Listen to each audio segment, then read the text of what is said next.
Now then, Vincennes, they're 19-0 and now ranked number 1 in the country. I know you look at that as a formidable challenge for your basketball team on Saturday. Just like everything else, it's a great opportunity. Coach Franklin does a great job, which we know. They have done a great job. They've been in close games. They won those. They won blowouts. So they do a good job of doing what they do.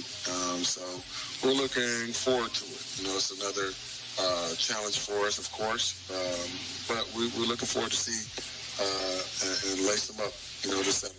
I think successful teams always have good numbers, and certainly for Vincennes, they do. They shoot the ball well, not only from the floor, but outside the three-point range. Extremely difficult to rebound against, and also commit very few turnovers. So, I mean, those are things that you're going to have to do do well as well to really stay in the game. Yeah, for sure. I mean, there's some things, out of scouting and that they do really well that you want to try to take away. And there's some things that, that could hurt them that you want to see if you can take advantage of them on a consistent basis. So that's what we're going to do. They don't beat themselves. So we just got to make sure that we go in with the right mindset and right game plan and try to be consistent. Coach, I appreciate your time. Good luck until we play at your place on February 28th. I appreciate it. Thank you. That's Terrence McGee back after the 60-second timeout on WVUB. Funding for Vincennes University basketball on WVUB is provided through support from Lindsay Wealth Management at 2801 North 6th Street in Vincennes. Lindsay Wealth Management offers financial planning and investment services. More information available at lindsaywealth.com or by phone at 812-316-2079. Support for this broadcast is provided by Ewing Printing Company, where they have served the Vincennes area for 107 years, offering graphic design and full-color printing services. Ewing prints and designs a variety of items, including car and truck wraps. They also offer direct mail advertising.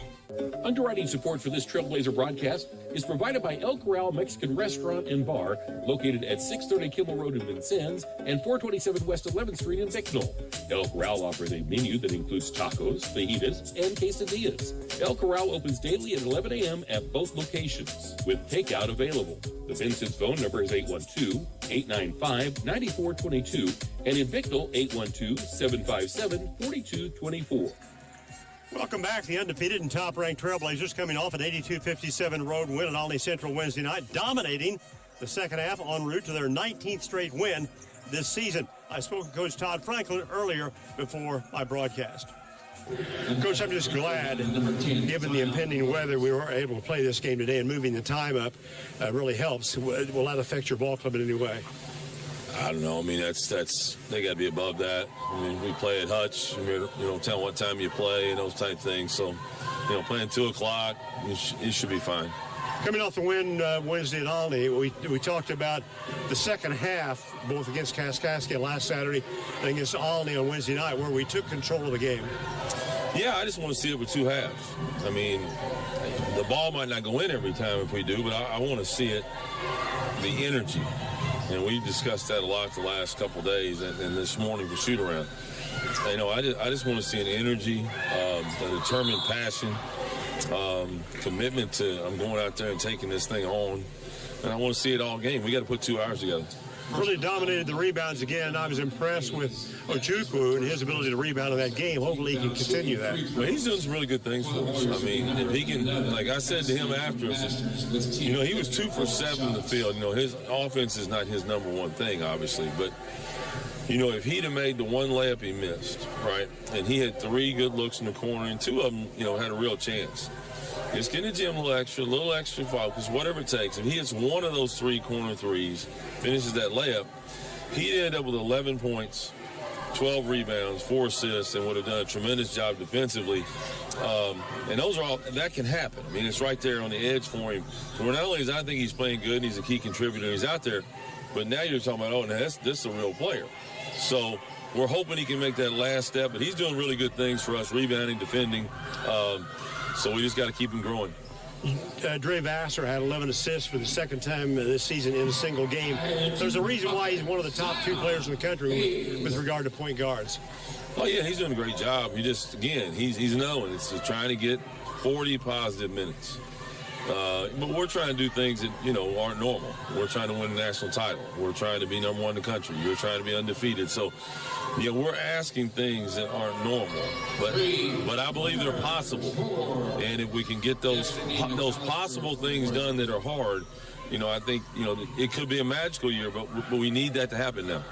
Brings us to Wabash Valley, your scouting report. Go play hard. Coach McGee does a really good job.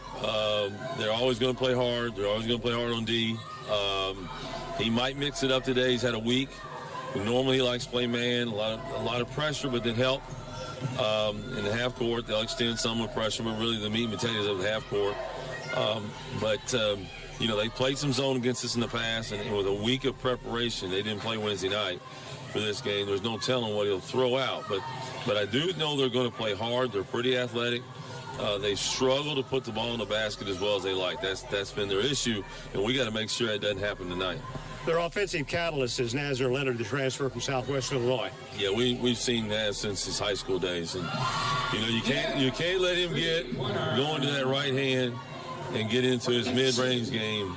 And he's a guy that starts driving before he catches it. I mean, you got to be ready early on him, take away that right hand, and really everybody's got to do a good job, make sure he doesn't get going, and we're on top of our game, not let anybody have a special day. I think that's really key for us. If we can really be determined, we have a chance to defend fairly well. The win today should make us unanimous number one. Howard, Texas got beat this week. We had 13 of the first place votes in last week's poll. I'd like to have all 16 on Monday. Like I said, that's fine. I think we deserve where we're at, but I just want to see us 40 minutes, man. I want to find the group, whoever I can put off the bench, whatever amount of minutes that is. I want to see 40 minutes of on the hunt. Coach, good luck in the game. Thanks, Dave. That's Todd Franklin back in 1 minute on WVUA. Support for this broadcast is provided by the Good Samaritan Hospital Foundation, which through the generosity of its donors provides financial assistance for patients, emerging needs, medical equipment, and scholarships. The GSH Foundation office is at 328 North 2nd Street, Suite 201. The phone number is 812-885-3192. Underwriting for this broadcast is provided by Memring Motorplex, Hart Street, and Highway 41 in Vincennes. Memring sells new Chevrolet and Nissan cars, trucks, and SUVs. Memring also services all makes and models. Memring's inventory of new and used vehicles is available online at memringmotorplex.com or at the dealership. Memring Motorplex is open Monday through Saturday at 1949 Hart Street in Vincennes. Today's game is against Wabash Valley. The Blazers and the Wabash Valley Warriors for the 91st time. It's likely the predicted snowstorm will affect today's National JUCO schedule, but whenever games are played, you can be sure Nick Nielsen will be closely following the action. Here's today's Nielsen File report. Welcome to the Nielsen File. It has been another interesting week in junior college basketball as 3 of the top 9 teams have already been defeated this week. Expect that trend to continue as 2 conferences in the country control such a large percentage of the top 14 teams. The 5-team Panhandle Conference has all 5 programs rated in the top 16. Number 4, Northwest Florida. Number 6, Gulf Coast. Number 9, Tallahassee. 13, Chipola. And finally, number 16, Pensacola. In West Texas, the WAC-JAC has 4 teams in the top 14. Number 2, Howard. 7, Midland. 12, South Plains. And 14, Odessa. It is worth noting that New Mexico is also ranked 22nd. Between the Panhandle and the WAC-JAC, they have 9 of the top 16 programs in the country. While these teams largely bludgeon each other over the final 2 months of the season, it is a prime opportunity for teams outside of these conferences to move up in the rankings. Number 1, Vincennes. Number 3, Snow. 5, CSI. Number 8, Indian Hills. Number 10, Trinity Valley, and number 11, Daytona State, are well positioned to have great records for the committee and reap the benefits of not being in one of those 2 power conferences. To win a national championship, it is critically important to secure one of the 8 top national seeds, which will allow a bye in 4 games for a national championship instead of 5. Dave will continue the pregame show after this 60-second timeout. Funding for Vincennes University basketball on WVUB is provided through support from Vincennes Water Utilities at 403 Busserin Street. Vincennes Water Utilities offers various payment options, including paperless billing and 24-hour online access. Office hours are 7:30 a.m. to 4 p.m. Monday through Friday, and the phone number is 812-882-7877. Support for this broadcast provided by Cantwell Shortstop, 625 Kimmel Road, and Cantwell Service Center, Washington Avenue and St. Clair. Selling Marathon and Sunoco gas and oil products. Both locations are open 24/7 and serve hot lunch items, 11 until 2 daily. Cantwell Shortstop and Cantwell Service Center, serving Vincennes since 1968.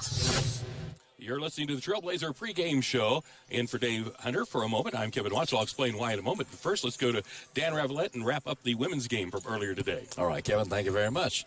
And women came out with a great win, a 76-65 victory over the ladies from Wabash Valley, the Lady Warriors.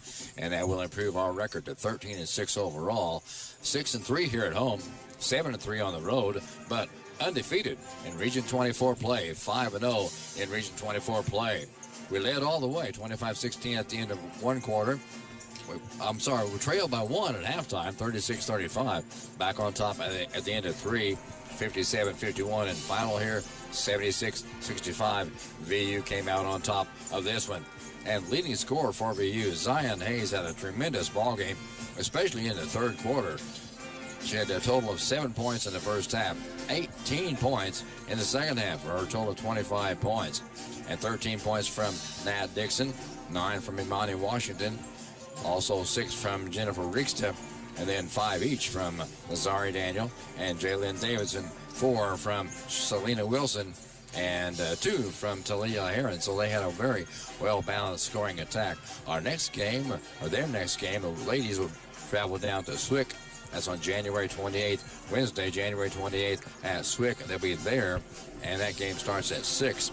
And then our next women's broadcast will be Saturday, a week from today, January 31st. That'll be versus John A. Logan right here at the VUP complex. So, again, a very impressive win by our VU Lady Trailblazers, and improved to 13-6 on the season overall, 5-0 in Region 24 play. Back to Kevin now. All right, Dan, thank you very much. And the reason I'm in, Dave Hunter is here. He's going to do the game. But Dave has been doing these games for over 4 decades as the voice of the Trailblazers, and we thought it was appropriate that we honor him for that. And we wanted to do it during the season. We're hoping the season goes all the way to Hutchinson in the championship game, so we're hoping he'll be busy for another couple of months. But we wanted to have the opportunity to honor him basically while we have a good turnout with a big rivalry game, and have the most opportunity for people to salute him for his work here on Trailblazer basketball with Blazer 91.1 WVUB. And we do so appreciate Dave and all the work, and you have no idea. As you listen, maybe you can tell, but it isn't as easy as he makes it look, and he spends hours preparing for each ball game. And not only does he do what you hear on the air, but in addition to that, he helps the other coaches and other broadcasters in the area, sending out information almost daily on what's going on, not just with VU, but the other schools in our region, in our district. And I know that we aren't not the only ones that appreciate him, but we certainly do. So here in just a moment, we're going to go to our PA announcer, and they're going to have a presentation on the floor. So we asked Dave to step away from what he does best for just a few minutes and allow us to honor him. Recognize a truly special individual whose voice has been part of the Vincennes University men's basketball for more than 4 decades. For 44 years, Dave Hunter has been an unmistakable voice of the Trailblazers, calling the moments, the memories, and the magic of VU men's basketball with professionalism, preparation, and passion that few can ever match. 3 generations of student athletes, coaches, championships, and unforgettable nights inside the PE complex, Dave's voice has helped tell the story of Trailblazer basketball. And for many of us, it is the soundtrack of VU basketball. So at this time, we invite you to direct your attention to the video board as we share a special tribute honoring the life, career, and legacy of Dave Hunter, the voice of the Trailblazers. Hello, Coach Dan Sparks here.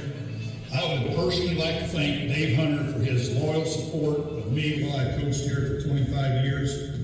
So I know this is Dave's last year to announce the VU basketball games. I know he'll be deeply missed by the fans that listen to him on the radio all the time in the VU program. So I want to wish Dave the best. Hope he enjoys his retirement. Thank you. Hi, Dave. Jason Holmes. I just want to wish you the best in retirement. Dave's been a valuable member of the Trailblazer family for as long as I've been around. And I've enjoyed his friendship and all that he's done for the Trailblazer basketball. I guess using one word, I'd say passion. He's had a passion for the players, for the coaches, for the school, and he has made Trailblazer basketball enjoyable for many, many years. You will be missed. I've always enjoyed coming in and getting your reports, and I just wish you the very best. Dave, congratulations on your retirement. I know it's been said for a while that this is going to be your last year, and it's here. You deserve a happy retirement from calling the Blazer games. Done a fantastic job just bringing to life Trailblazer basketball.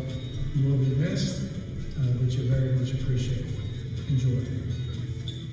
What's up? Just wanted to reach out, congratulate my guy, Big Dave Hunter. You've done an incredible job with this season. You made my time very memorable. I've gone to a great start in terms of my coaching career. I can't thank you and your family or me for life enough for your support. Dave, this is Todd Franklin. It's been an honor and privilege to work with you. Very sad that this is the last year we've been together the entire time of these 16 years of Vincennes. Had a great run, a lot of trips to Hawks, national championship, and it wouldn't have been the same without you doing the call. And hopefully we can get another with you on the call. And if this is your last year, send you out the right way. Wow, 44 years, Dave. You are the voice of Vincennes University basketball, and that is amazing, my friend. My thanks to you and Kay for all you did for our tennis program over the years. You're traveling to our national tournament, driving down to all parts of Texas, playing in Corpus Christi, Tyler, to be a part of that meant the world to me, as well as all the players and teams that you were so intricately a part of. That last voice was Ron Albers, longtime tennis coach, and you heard also from Eric Sullivan and Dave Ragland, former head coaches. We celebrate Dave's legacy with his family here in attendance. His wife, Kay Hunter, daughters, Shannon Turpin and Heather Whaley, grandchildren, Sam and Chastity Turpin, Britt Turpin, and Emma Whaley, and great-grandchild, Sailor Turpin. So, ladies and gentlemen, please join Director of Athletics John Meeks in a celebration of 44 incredible years of dedication, excellence, and service to Vincennes University and men's basketball. So let's please give a well-deserved round of applause for Dave Hunter, the voice of the Trailblazers. And Dave is on the floor now with his family and athletic director John Meeks giving him a beautiful trophy, and I'm sure he'll talk about that. And on the floor now with his family and getting some pictures and things as we continue to get ready to tip off this ball game this afternoon between the Wabash Valley Warriors from Mount Carmel and the Trailblazers. The Wabash Valley Warriors from Mount Carmel and the Trailblazers from Vincennes University. Of course, the number one team undefeated, the men. And so Dave is retiring at the end of the season. He told me that before the beginning of the season, and he's going to do that. But we're going to try and get him as much work as possible between now and the end of his tenure here, as we hope to take it all the way to another national title. Let's take a 60-second timeout. We'll come back on Blazer 91.1 WVUB. Support for WVUB is provided by Byron Bob's Pizza House, 812 Main in Vincennes. Open 7 days a week and featuring pizza, sandwiches, wings, and a fresh salad bar. Online ordering is available at bobespizza.net. Support for Trailblazer basketball on WVUB is provided by Goodwin Seavers Family Funeral Home, 524 Broadway. Serving Knox and Davies counties is a funeral service and cremation provider. Goodwin Seavers Family Funeral Home offers services that will help tell the story of a life, with service options that honor each family's traditions and wishes.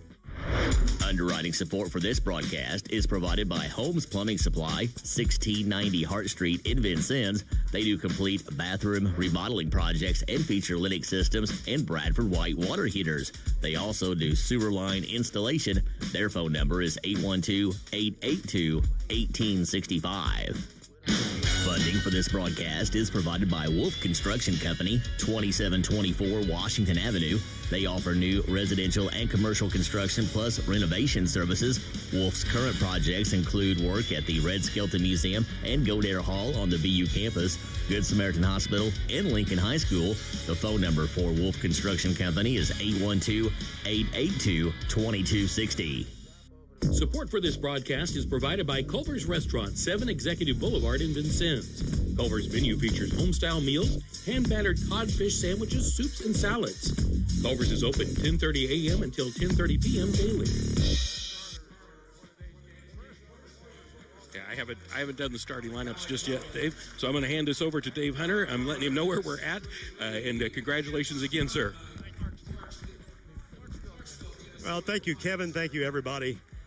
For the recognition. I'm surprised by it, and I'm completely humbled that over the last 44 years I've had the good fortune of being part of Vincennes University basketball, and certainly, hopefully this year, we were undefeated at the time, can go out as the national champions once again. We'll see what happens coming up here in the future.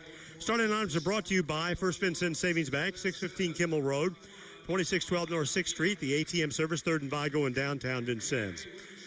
Wabash Valley, Nazir Leonard, 6'3", redshirt sophomore, Clarksville, Tennessee.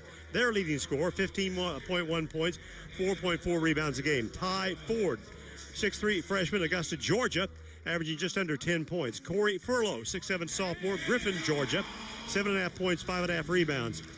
Mohamed Diaby, 6'7", sophomore, 7.6 points, 5 rebounds a game. And Mario Spear, 6'4", sophomore from Riverdale, Georgia, 3.5 points, 4 rebounds a game. For the Blazers today, it will be Dre Vassar, Jalen Callaway, Dayton Williams, Prince Ojukwu, Lorenzo Malinini. The officials for the game are Jackson Strong from Evansville, Kenny Ludlow, Pittsburgh, Indiana, and Nick Moricus from Indianapolis.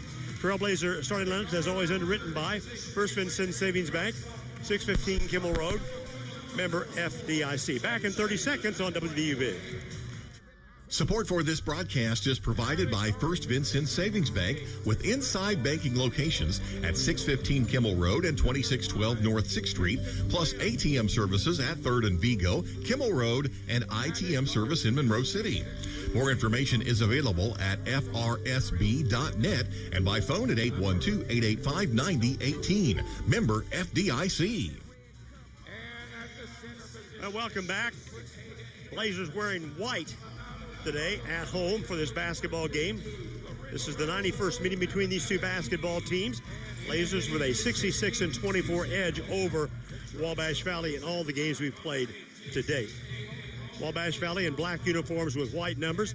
That's a good thing. They are easy to pick up, easy to see when I watch the video and do the stats later. Lorenzo Malinini is going to step in to start the game for VU. He'll jump it against Corey Furlow. And this war on the Wabash will be underway.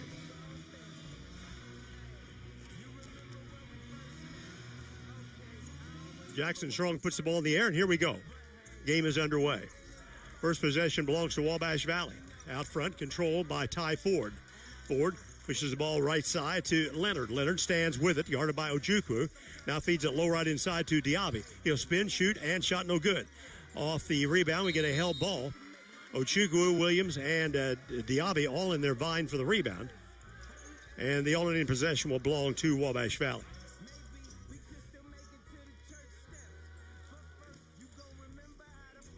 Warriors are 8-9 coming into the basketball game today, within one game of 500 off of a 3-game winning streak. Controlled by Vassar. Vassar goes left to Callaway outside the arc. Now then sweeping inside the arc is Ojukwu. Backs away. Low right comes to Malanini. He'll work his way into the post. Wants to go for the hook. Oh, changed his direction. Nice move. Juke back to his right. And Malanini gets the first basket of the game for Vincennes. First blood by the Blazers. This is Ty Ford. They work the weave out front. First touch by DeMario Spear. Ball comes left to Diaby. They'll feed the ball low right side, or left side to Furlow. He'll back in. Nearly lost it. He'll push it back outside. Here's a shot fake by Ford. Ford will drive on Vassar. Number 2 versus number 2. They were the same number. Now deep. This is Diaby for 3. Shot no good. And Ojukwu, well, he turned. And he really didn't get a good look at the ball. And it goes out of bounds. It'll go back to Wabash Valley. We're just a minute and 13 seconds into this basketball game. Lady Blazers, a big winner earlier, 76-65 over their arch rival as well, Wabash Valley. Low left side, Leonard inbounds the basketball to Ford. Ford pushes the ball right side to Spear. Spear now then back to Ford, and did he lose it out of bounds? He did. He had pressure from Vassar.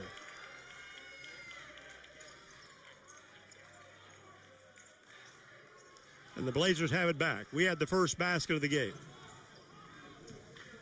This is Vassar bringing the ball across the 10-second line. Outside the arc to the right side of the point. Now then to Williams left. Williams working the ball against Diaby. Now then pushes it back, or lays it off inside to Malanini. He'll post low, turn with the jump hook. No, but he traveled. Well, both teams have miscues here in the early going. Wabash Valley has not won here since 2017 when they won 95-88. 2 minutes into the ball game, 2-0 Vincennes. Out front right side, this is Leonard with it. He'll work his way to the point. Follow-away shot is good by Nazir Leonard. Again, he was at Southwestern Illinois last year. Now down inside, Callaway for the dunk on the feed by Williams. And VU is up 4-2. Out front, this is Ford. Ford, screen by Furlow. Pushes the ball off to the left side. This is Spear into the lane. Fall-away shot over Callaway by Spear. No good. Rebound is deflected to Vassar. He had 7 rebounds against Olney on Wednesday night. Vassar. And tried to drop it off to Williams. Williams was moving to his left. The ball's out of bounds into the Wabash bench.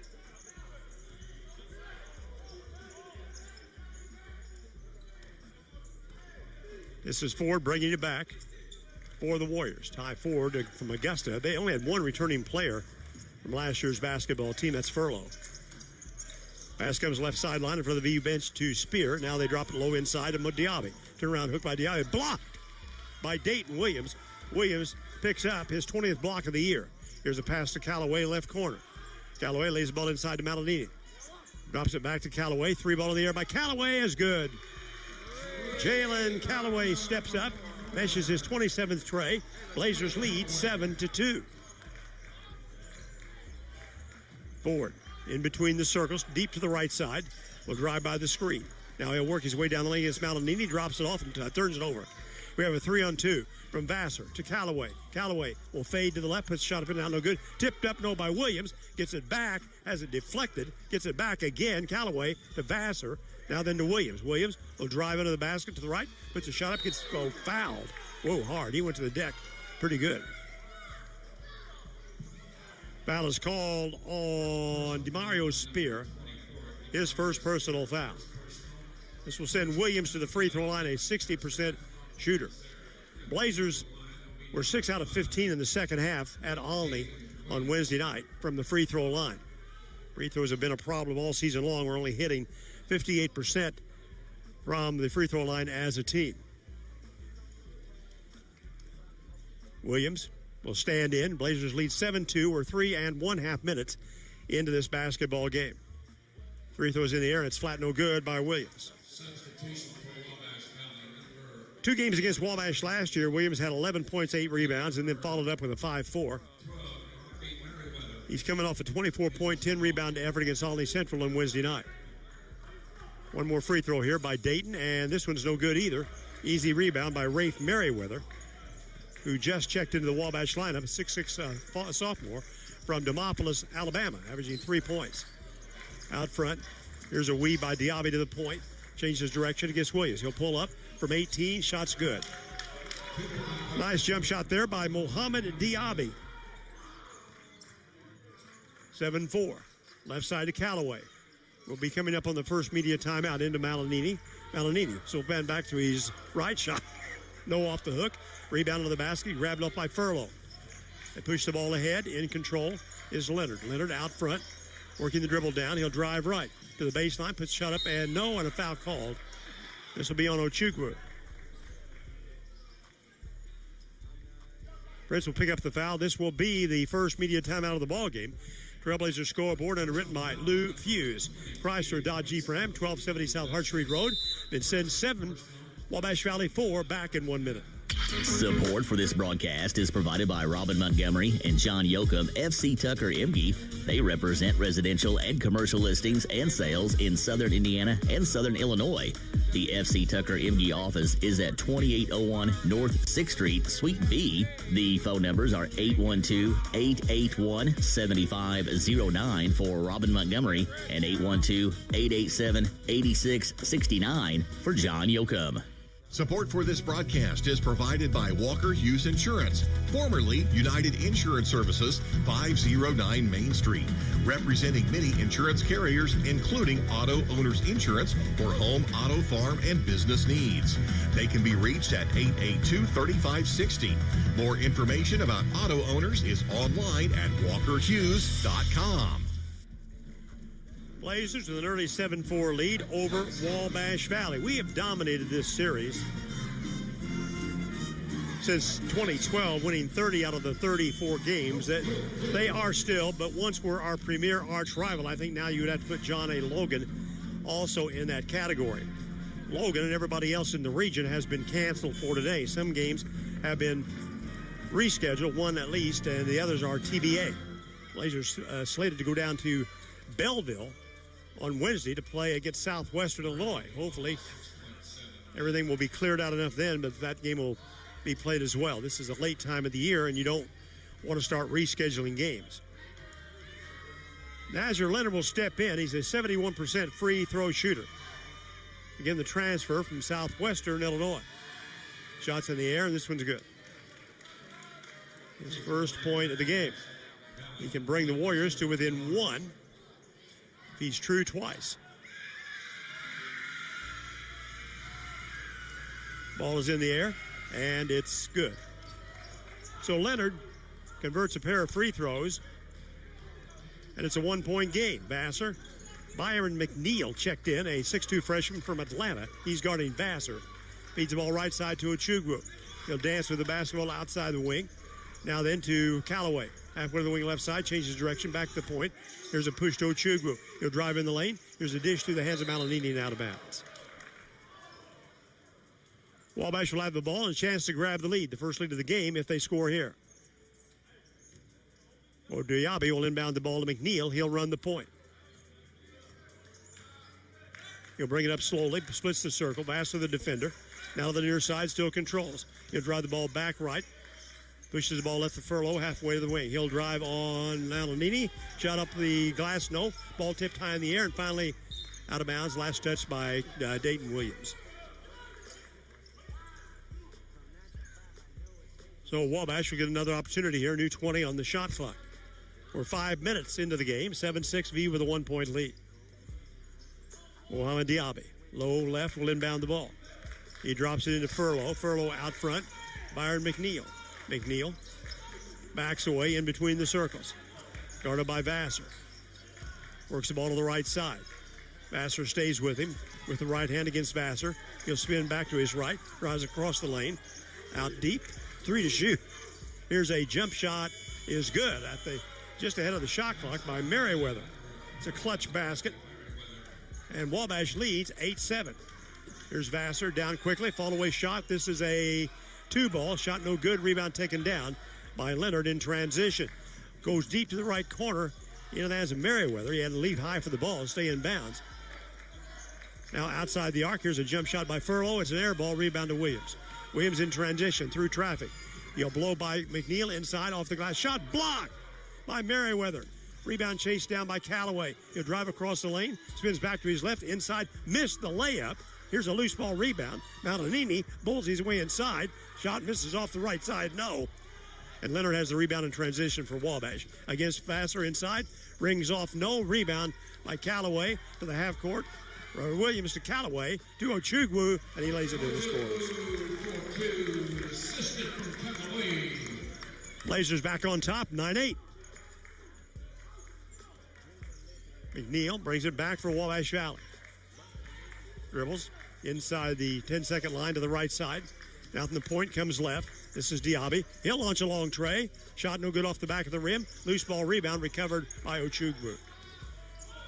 Princeton, an outstanding job rebounding on Wednesday against Albany. This is Callaway. Callaway will drive the lane to the left side. Now then to Malinini. Malinini will back in. Turn around jump hook. Can't roll it down. Rebound by Leonard.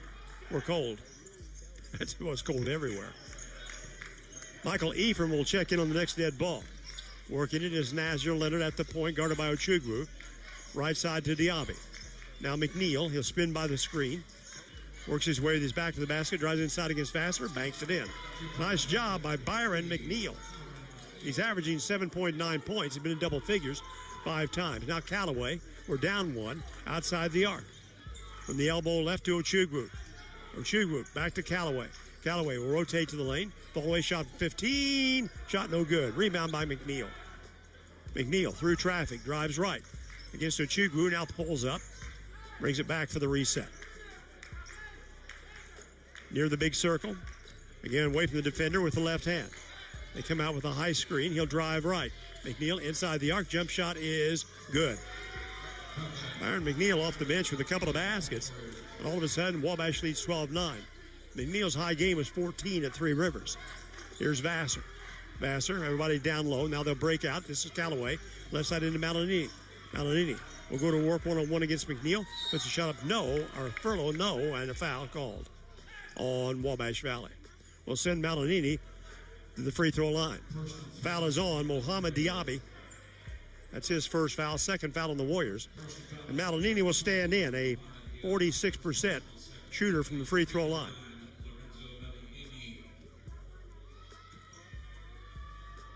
Shot by Malinini is up and it's good. Down 12-10. Josiah Sloss will check in, a 6'7" freshman. Brownsburg, Indiana, averaging 5 points, 3.5 rebounds a game. One more free throw here by Malinini. Diaby went to the bench. Shots in the air, and this one is good as well. And Ephraim will check in for the first time tonight. Michael Ephraim, 6'10" freshman from Nigeria. Sloss inbounds the ball, and McNeil will bring it up for the Warriors. Blazers down 1, inside 12 to go first half of the game. In between the circles. Vassar works it.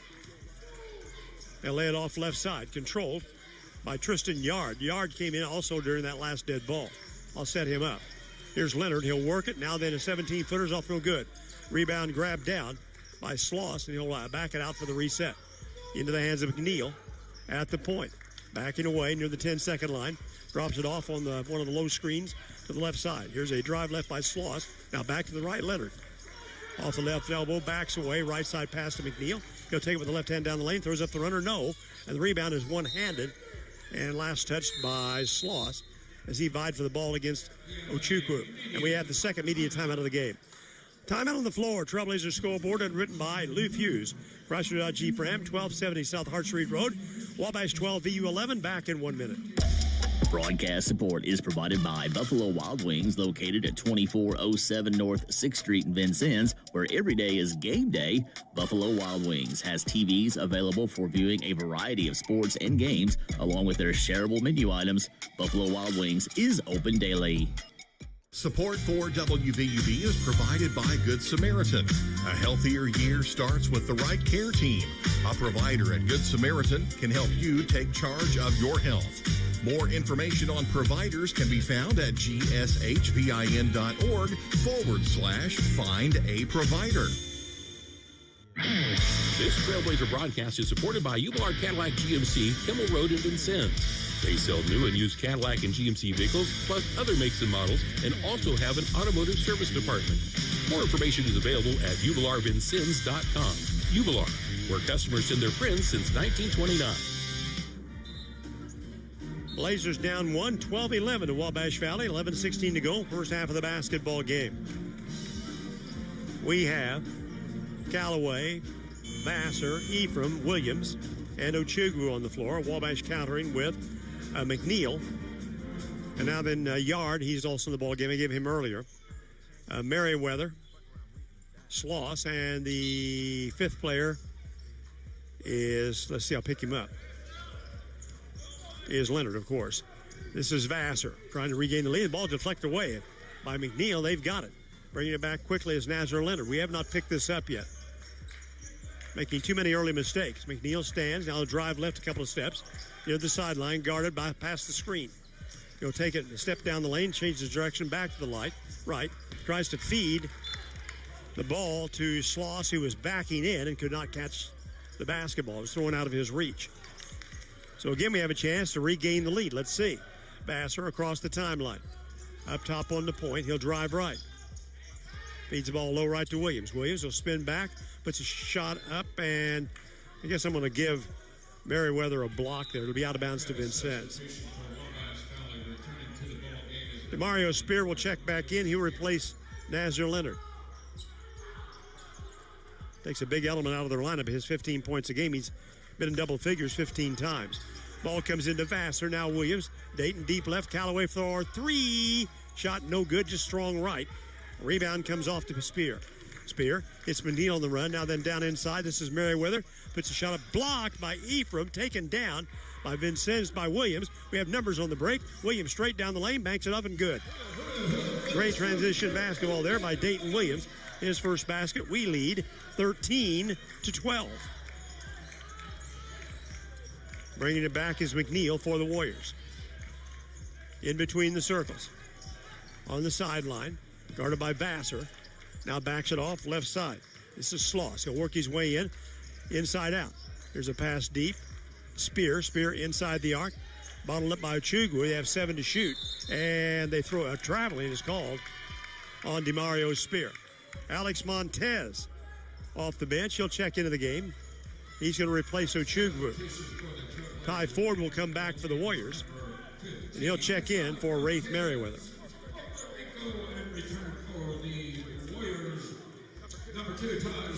BU with a 1-point lead in the ball midway through the first half of the game. Here's Vassar across the timeline outside the arc. Now then to Callaway. Callaway will drive the lane to the right side. Leans up, but shut up off the iron, no good. Rebound in a crowd by Spear. To McNeil, he'll bring it back for the Warriors. Works the ball to the right side of the point. Has it down, uses the screen set by Yard to drive left, down the lane to step. Now then here on the weave, here's Sloss with a jump shot. It's an air ball. Taken down near the baseline by Callaway. In transition. Behind the crowd. Now fires left. Vassar. Shot fake. Callaway. Jump shot. Top of the key. Good. Callaway picks up his 7th point. Blazers lead 15-12. Moving by the 9-minute mark to go in the first half. This is McNeil. Runs around the screen set by Yard and stolen by Montez. Race to the basket. As he goes to the shot, he gets fouled by McNeil to prevent a certain basket. That'll send Montez to the free throw line to shoot 2. He's hitting 59% from the free throw line for the season. Can stretch the Blazer lead here. Alex Montez, the freshman from Puerto Rico. Free throws in the air by Alex, and it's good. He's averaging 8.2 points a game. His first point of this game. He's been in double figures so far this season. His VU career 6 times. High of 23 against Volunteer State. Of course, that was way early. Here's Montez for his second shot. Stretch the lead to 5. We'll see. He does. Inside 9 to go. We had substitutions for Wabash Valley. Bringing it now is Ty Ford, and Ford has the ball deflected by Vassar, near steal there. They brought Furlow back in the game. Let's see. Spear stays. Leonard is back in there. I didn't think he'd be out of there long. This is Ford now with it in the big circle. Pushes the ball to Leonard, right of the point, guarded by Callaway. They bring up the ball to Furlow. Furlow outside, looking low inside the post, and it's deflected away by Callaway. This will be a held ball and a Wabash Valley possession. Low-scoring first half so far.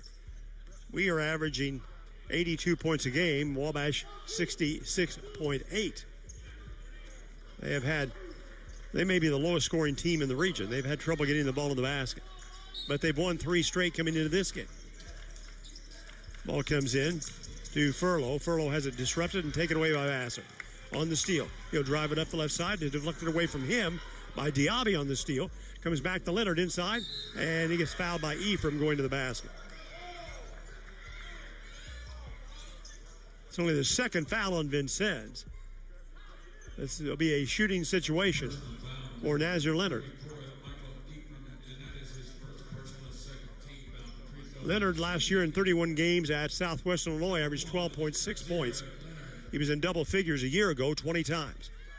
This is Leonard at the line. Free throw is in the air and it's good. He's now 3 for 3 for the day with 5 total points. Back to the line for one more. He can cut it to a 3-point, 1-possession VU lead.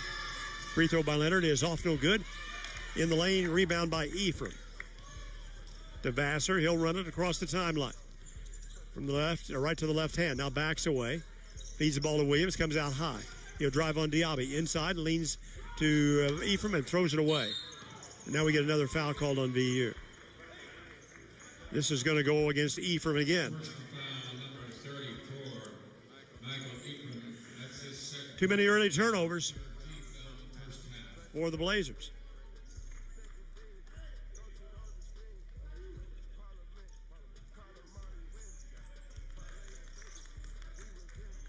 .803 to go in the first half of the game. Over on the right side, Ford. And up top, we get a foul called on Vassar. That's not popular with Coach Franklin.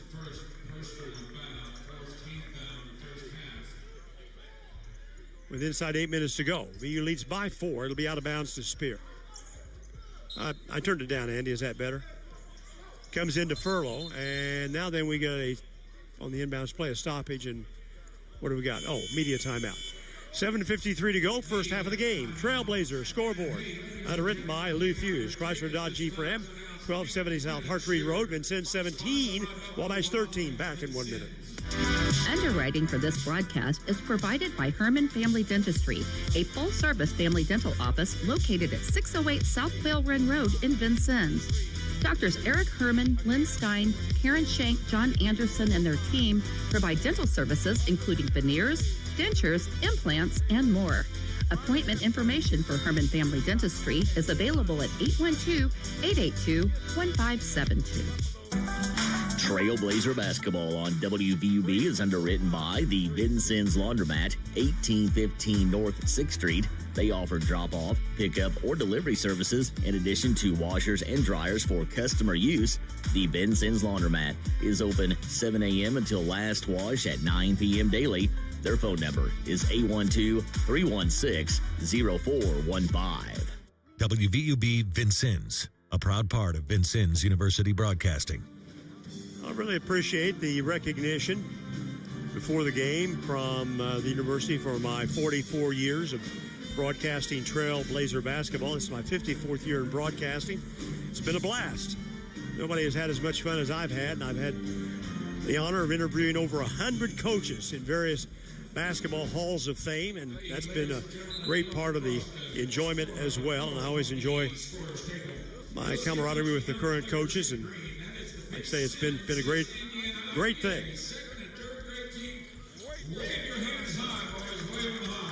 17-13. I want to recognize my family that put up with me all these years. And my wife, Kay, who's my constant companion. She's recovering from a bit of a fall on January 2nd. Here's a 3-ball outside, no good by Leonard. And the rebound put back is good. This will count, and a foul. It was by Diaby. The foul was on. He didn't pick up the foul call. Williams. Diaby got the basket. Williams gets his first foul. 17-15 with Diaby, a chance to make it a 1-point game on the 3-point play. Free throw is good by Diaby. Malinini will check in and replace Montez. No, he'll replace Ephraim. Also in the game is Javon Guess. His inbounds pass is deflected out of bounds by Diaby. You can understand Wabash is playing with a lot of enthusiasm. The proximity of these two schools makes it an intense rivalry. This is similar, I guess, to Jasper and Vincennes Lincoln. Here's a pass by Guest to the half court to Callaway across the lane, dishes it off inside Malinini, goes up and scores. Classic fast break against that press could result in a Blazer basket and a 19-16 lead. This is Diaby with it. Left of the point, he'll drive past the arc near the baseline. He goes across the lane, guarded by Guest. High pass retrieved by Ford. He'll drive on Vassar. Gets under Vassar inside. Here's the push to Furlow. Puts a shot up and in and out, no good. Rebound by Montez. Here we go. Up by 3 with the basketball. Callaway, high dribble across the timeline. Inside to Guest. Missed the layup, point blank. Spear with the rebound, and the Warriors in transition. Spear will drive it into the lane. Can't shoot from 15. He'll feed Diaby. He'll drive in, skip, jump shot, no good off the left side. Here's a rebound down and taken away from Furlow by Malinini to Callaway. Callaway will drive it up off the right elbow, deep to the left side. Here's Montez for 3. Just barely got there. Rebound deflected to Montez. To Callaway for the reset. He'll back away. Now works left to the right. Now back across the lane. The elbow inside right comes to Guest, outside to Vassar. Vassar will drive with the left hand of the lane. Fall away shot by Vassar is good. First basket by Dre Vassar. Blazers bump the lead to 5, 21-16, 6:22 to go in the first half. The last two games, we have dominated the second half. This is Leonard. Leonard, fall away shot from 18, got it. Well, that's tough. I mean, there's no way to defend that. I mean, he's in the air going backwards. I mean, to get that shot off and get it down, that's skill. This is Vassar at the point. He'll drive past the elbow inside, gets the defender off his feet, feeds the ball inside to Guest. This time, Guest gets the layup off the right side. Blazers lead 23-18. Here's Ty Ford, bringing it back for Wabash Valley. Vassar, the defender. Here's a handoff out front to Leonard. Now a high pass outside the post to Diaby, and now here's a feed across the lane, and a foul called into the basket. Foul is called on Callaway. That's his first personal foul. 6th foul on Vincennes. Merriweather, who did not start, comes in off the bench again. Spear goes to the bench, and Ford will check out. Byron O'Neal also came back to the Warrior lineup. 5-point Blazer lead. McNeil feeds it in short to Furlow to McNeil. Jump shot good by McNeil. Off the bench now with 6 points. Doing what you want the player to do in relief. There's Callaway. Callaway will juke right, drives left. Now then it comes back out high to Guest through Montez to Vassar for the reset. 5:15 to go in the half. Vassar outside the arc. Challenges, fall away shot by Vassar. Rims off, no. Rebound right side taken by Diaby. Quickly down, long strides. He'll take the ball quickly across the lane. 15-footer is good by Diaby. Now he's in the books with 7 points.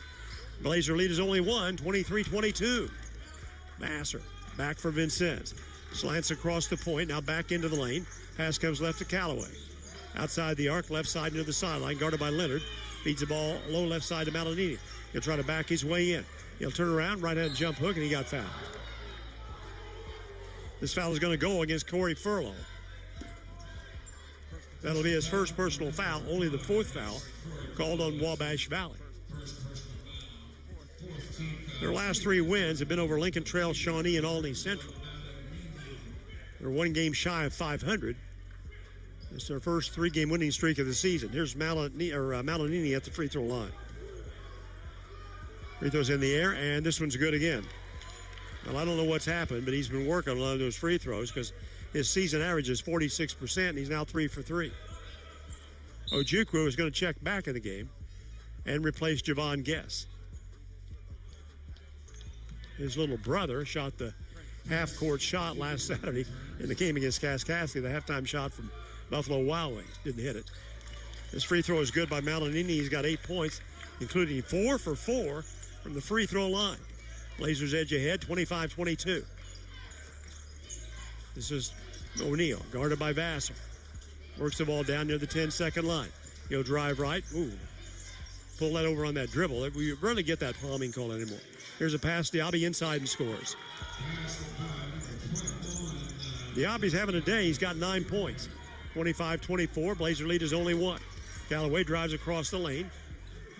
Now then to Ochugwu at the elbow, cut off. Back to Callaway. Callaway works the right side. Looking for the post. Nobody in there. Now here comes Montez. He'll fight his way down the lane. Lost the handle on the ball. We get a held ball. But this time we'll keep possession of it. That avoids the turnover.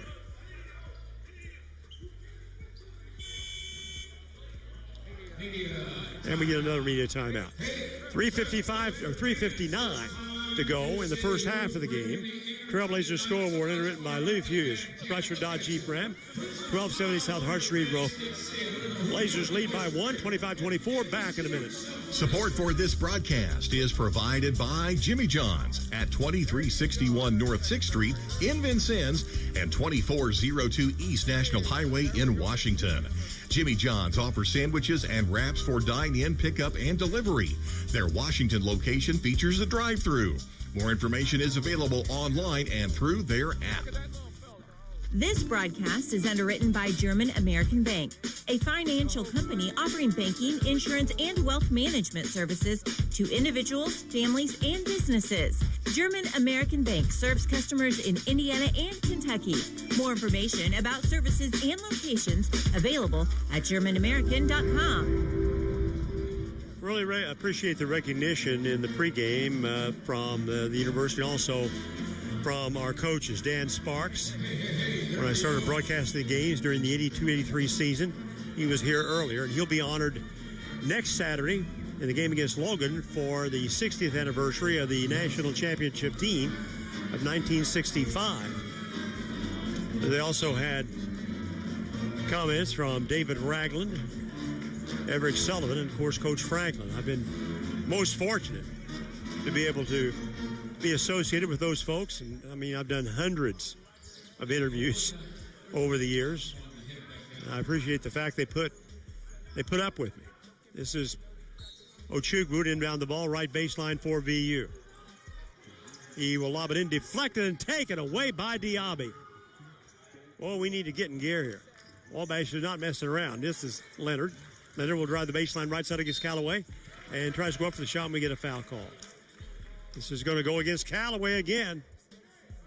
His second foul, our second player to get 2. The other's Ephraim, who's on the bench. Dayton Williams will check back into the VU lineup. This will be a shooting foul for Nazir Leonard. He's already 3 for 4 from the line, has 7 points. Low-scoring first half. Free throws in the air, and the shot's no good by Leonard. Again, he played last year at Southwestern Illinois. They had several, I think 8 or 9 players coming back from last year's team, but the Blue Storm has struggled. We'll be there on Wednesday night. 6 o'clock, 8 o'clock are the game times. Men's game at 8, broadcast time at 7:30. Free throws in the air, and this one's no good. Rebound taken by Montez, just left of the basket. Vassar brings it back for VU. In the big circle, they've gone to a 2-1-2 zone. Vassar dumps it off right to Ochugwu, back to Dre. Now then Montez. Well, we've really spread that zone out. Now to Williams. He'll take it up inside. Here's a dish to Malinini. Puts a shot up short and a foul called on Corey Furlow. He's about to get, and he does, his second personal foul. We'll send Malinini to the line. where he's already 4 for 4 in the game. I'm not sure he's hit 4 straight free throws in the game anytime this season. This is Malanini for 2 shots. It's in the air, and this one's flat, no good. So, see, I applauded his free throw shooting in this game so far, and as soon as I did that, I jinxed him. Score stays 25-24. Back to the line for his second shot. Free throw by Malanini. This was no good either, and Diaby owns the rebound. Wabash can regain the lead. Byron McNeil brings it across the timeline, splits the big circle. He'll drive Vassar to the right, now back to the left. Spins around, hits Diaby right side. They open up the lane. Here's a fallaway shot by Diaby, is good. Well, we got to find somebody to get a hand in Diaby's face. He's 6'7". He's tough from the wing. Wabash by 1, deep right side, Ochugwu. Back toward the elbow, now Vassar inside. This is Williams, goes up the shot, no. Rebound taken down by Malanini. He is tripled up down into the basket. Turns jump hook is good by Malanini. Well, we had a lot of bodies and hands, then they're leaning on him. We get a timeout called on the floor. 2:52 to go in the first half of the game. Blazers regain the lead 27-26. Trailblazers scoreboard underwritten by Lou Fuse, Chrysler Dodge Jeep Ram. I'll be back in 30 seconds. Support for this station is provided by the Vincennes University Alumni Association, presenting the Alumni Community Series of performances and connecting generations of Trailblazers. Find us on Facebook. Stay connected, share your Trailblazer pride, and learn how your passion can create a lasting impact.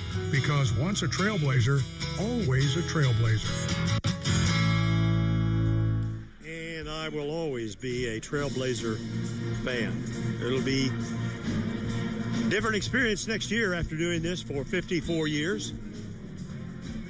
But I feel like the time is right to step away. I'm hopeful that someone will fill in and carry on the tradition that we've had in broadcasting Trailblazer games for the last 60 years. Formerly on one of the local stations, and then since 1994 here for WVUB. Wabash will have the ball. Down by 1, inside 3 to go in the first half. We've only trailed at halftime once this year. Here's McNeil across for Wabash. Runs by the screen. He'll drive the ball back out to Diaby. He's been the dangerous one. Defended by Malanini. Tries to work it down the lane. Fall-away shot is high off the arc, no good. Rebound down into the hands of Sloss, who came back. Another foul called on Dayton Williams. That's his second foul.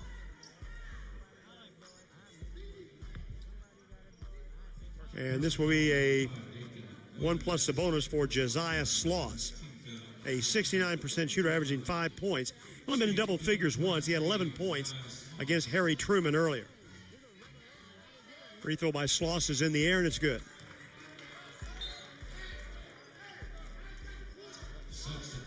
Returning is Ty Ford, and he'll replace Merriweather.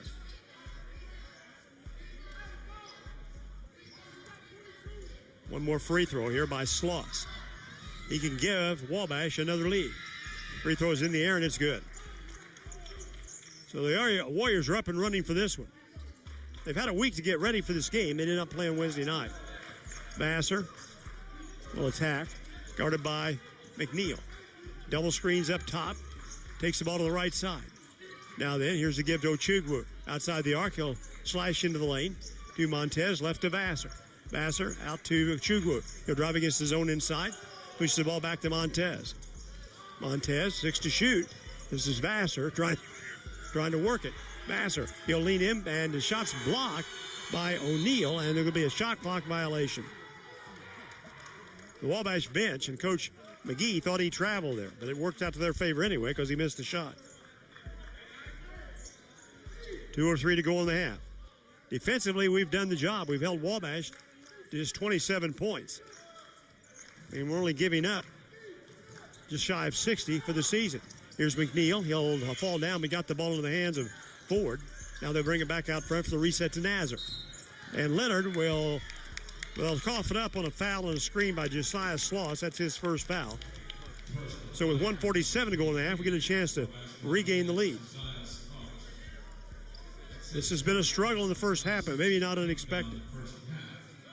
And Vincennes and Wabash Valley have a history of spirited battles, both here and there. Here's a drive by Vassar inside. Double checks, puts the shot up, no good. Rebound by Malinini, and it's stripped away. Stolen by McNeil. He brings it back across the timeline. He'll bring it across the point. Left of the lane, there's a lean inside shot, no, another foul called on Vincennes. Personal foul number 15 on Vincennes University. Montez will pick up his first foul. That's our 9th foul. They've committed only 6. We are not responding well defensively to their attacks at the basket. Here's Ford at the line for Wabash Valley for the first time today. Free throw by Ford is no good. He's a 74% shooter.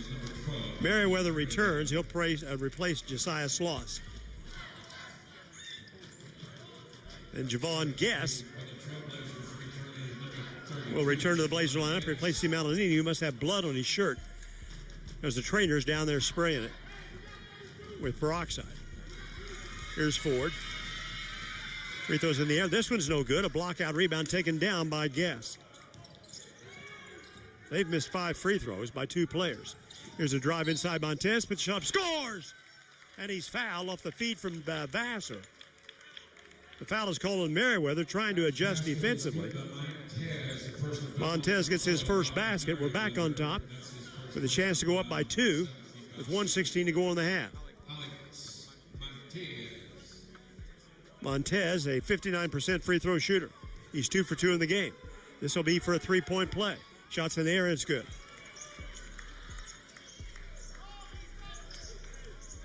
We're deadlocked at 29 all. Minute 14 to go in the half. Wabash playing with high confidence here. Here's McNeil. He'll drive left, gets a step inside, goes up and scores. Gets his 8th point off the bench, 30-28. Now then on the weave, this is Ochugwu. Fires the ball to Montez. Montez back to Prince. Prince rotates to the top. Now back to the right. He'll take it down the lane to step, loops the ball to the basket and scores. Prince gets his 2nd field goal. We're deadlocked at 30. Again, we've only trailed at halftime once this season. We've been tied at halftime once. McNeil runs around the screen set by Merriweather. Off the left elbow. Now then to Dobby. Inside broken up and stolen by Vassar. Montez comes up with it on the sideline. He will drive it up inside to Guess. Guess will travel or get fouled. He got fouled by Merriweather. Merriweather gets his 2nd foul, the 2nd Warrior to get 2 fouls in the game. Sloss is going to check back in there. Javon Guess will be at the free throw line. The freshman from Warren Central, just a 39% free throw shooter on the season. Javon is averaging 4.4 points. Blazers up by 2 with 21.6 to go in the half. Guess has 1 basket off the bench in this game. Free throws in the air, and it is no good. Rebound by Montez. Montez, he'll back it out to Vassar. Now we can hold it for 1 shot to end the half. Vassar out front, 1-on-1. Being defended by Ford. Vassar will drive left to the elbow with 5 seconds. Here's Williams to Ochugwu for 3. Shot rims off. No. Put back is good by Javon Guess at the buzzer. And the Blazers mount a 4-point lead going to the locker room. The halftime score on the Trailblazers scoreboard. Underwritten by Lou Fuse. Chrysler Dodge Jeep Ram. Vincennes 34. Wabash Valley 30. Back after we recognize our broadcast underwriting sponsors. It's halftime. We'll rejoin the WVUB Blazer 91.1 broadcast in just a moment. This exclusive broadcast of Vincennes University basketball is brought to you by underwriting support from Wolf Construction Company, Vincennes Water Utilities, El Corral Mexican Restaurant and Bar, Good Samaritan Hospital, provider of VU Athletic Training Services, Lindsay Wealth Management, Lou Fuse, Chrysler Dodge Jeep Ram, First Vincennes Savings Bank, Robin Montgomery Montgomery, and John Yoakum, FC Tucker Imge, Herman Family Dentistry, Walker Hughes Insurance, Buffalo Wild Wings, Ewing Printing, the Vincennes University Alumni Association and Foundation, Ubilar GMC Cadillac in Vincennes, Holmes Plumbing, Byron Bob's Pizza House, Memory Motorplex, the Vincennes Laundromat, Jimmy John's, German American Bank, Goodwin Sievers Family Funeral Home, Cantwell Shortstop and Cantwell Service Center, Culver's Restaurant, and the Good Samaritan Hospital Foundation. Now, back to the WVUB Blazer 91.1 broadcast for halftime stats and comments. Well, I would be remiss if I did not thank all of the underwriting sponsors we've had since I've been employed by WVUB since 1994. Our current list of sponsors, underwriting sponsors, are just an outstanding group of community individuals, and there's been many in the past who were sponsors as well. I'm really lucky to have been able to associate with those folks, and they have supported the broadcasts on the game. The Blazers have the lead here at halftime, 34-30 over Wabash Valley. This has turned into a tussle. A lot of observers would have thought this might be a blowout, but the last three games, we have had to wait till the second half to stretch out the lead if we can in fact do that in this game. 34-30 on the Trailblazer scoreboard and written by Lou Hughes. Chrysler.G brand. I'll be back in 2 minutes on WVUB. Funding for Vincennes University basketball on WVUB is provided through support from Lindsay Wealth Management at 2801 North 6th Street in Vincennes. Lindsay Wealth Management offers financial planning and investment services. More information available at lindsaywealth.com or by phone at 812-316-2079. Support for this broadcast is provided by Ewing Printing Company, where they have served the Vincennes area for 107 years, offering graphic design and full-color printing services. Ewing prints and designs brochures, signs, and banners. The phone number for Ewing Printing is 812-882-2415. Underwriting support for this Trailblazer broadcast is provided by El Corral Mexican Restaurant and Bar, located at 630 Kimmel Road in Vincennes and 427 West 11th Street in Bicknell. El Corral opens daily at 11 a.m. and offers a menu of luncheon and evening Mexican cuisine with takeout available. The Vincennes phone number is 812-895-9422 and in Bicknell, 812-757-4224 for El Corral Mexican Restaurant and Bar. Support for this broadcast is provided by the Good Samaritan Hospital Foundation, which through the generosity of its donors provides financial assistance for patients, community health projects, technology, and scholarships. The GSH Foundation office is at 328 North 2nd Street, Suite 201. The phone number is 812-885-3192. Underwriting for this broadcast is provided by Memring Motorplex, Hart Street, and Highway 41 in Vincennes. Memring sells new Chevrolet and Nissan cars, trucks, and SUVs. Memring also services all makes and models. Memring's inventory of new and used vehicles is available online at memringmotorplex.com or at the dealership. Memring Motorplex is open Monday through Saturday at 1949 Hart Street in Vincennes. Once again, welcome back. Blazers lead here narrowly at halftime, 34-30. Here's the way the scoring went in the first 20 minutes of the game. Nazir Leonard has 7 points, 2 field goals, 3, 4, 6 from the free throw line. Ty Ford missed a couple of free throws, did not score. Byron McNeil, 4 field goals off the bench for 8 points. Corey Furlow, who started, did not score. Rafe Merriweather off the bench with a single basket. Mohamed Diaby has 5 field goals, a free throw for a 3-point play and 11 points. And Josiah Sloss picked up a couple of free throws and scored 2 points in the first half of the game. They were 6 out of 11 from the free throw line, had 8 personal fouls. The Blazers, leading 34-30, got a single basket out of Dre Vassar. He has 1 personal foul. Jalen Callaway has 3 baskets, including the only 3-point basket in the game by either team. 7 points and 2 fouls. Dayton Williams picked up a single basket, missed a couple of free throws, 2 fouls and 2 points. Alex Montez off the bench, a basket, 3 for 3 from the line, 1 foul and 5. Prince Ochugwu picked up 2 field goals, a foul and 4 points. Javon Guess had 2 field goals, including the last basket of the first half of the game, and scored 4 points. Michael Ephraim played, picked up a couple of fouls and didn't score. His leading scorer at the break is Lorenzo Malinini, 3 field goals, 4 for 6 from the line, 10 points, no personal fouls. We were 8 out of 12 from the free throw line in the first 20 minutes, committed 9 fouls in the first half. And again, on the Trailblazers scoreboard, underwritten by Lou Fuse, Chrysler Dodge Jeep Ram, Blazers lead 34-30. Back with This Week in Trailblazer history, back in 2 minutes on WVUB. Funding for Vincennes University basketball on WVUB is provided through support from Vincennes Water Utilities at 403 Busserin Street. Vincennes Water Utilities offers various payment options, including paperless billing and 24-hour online access. Office hours are 7:30 a.m. to 4 p.m. Monday through Friday, and the phone number is 812-882-7877. Support for WVUB is provided by Byron Bob's Pizza House, 812 Main in Vincennes. Open 7 days a week and featuring dine-in, carry-out, and delivery services. Online ordering is available at bobspizza.net. Support for this broadcast provided by Cantwell Shortstop, 625 Kimmel Road, and Cantwell Service Center, Washington Avenue and St. Clair. Selling Marathon and Sunoco gas and oil products. Both locations are open 24/7 and serve hot lunch items, 11 until 2 daily. Cantwell Shortstop and Cantwell Service Center, serving Vincennes since 1968. Support for Trailblazer basketball on WVUB is provided by Goodwin Seavers Family Funeral Home, 524 Broadway. Serving Knox and Davies counties is a funeral service and cremation provider. Goodwin Seavers Family Funeral Home offers services that will help tell the story of a life, with service options that honor each family's traditions and wishes. Underwriting support for this broadcast is provided by Holmes Plumbing Supply, 1690 Hart Street in Vincennes.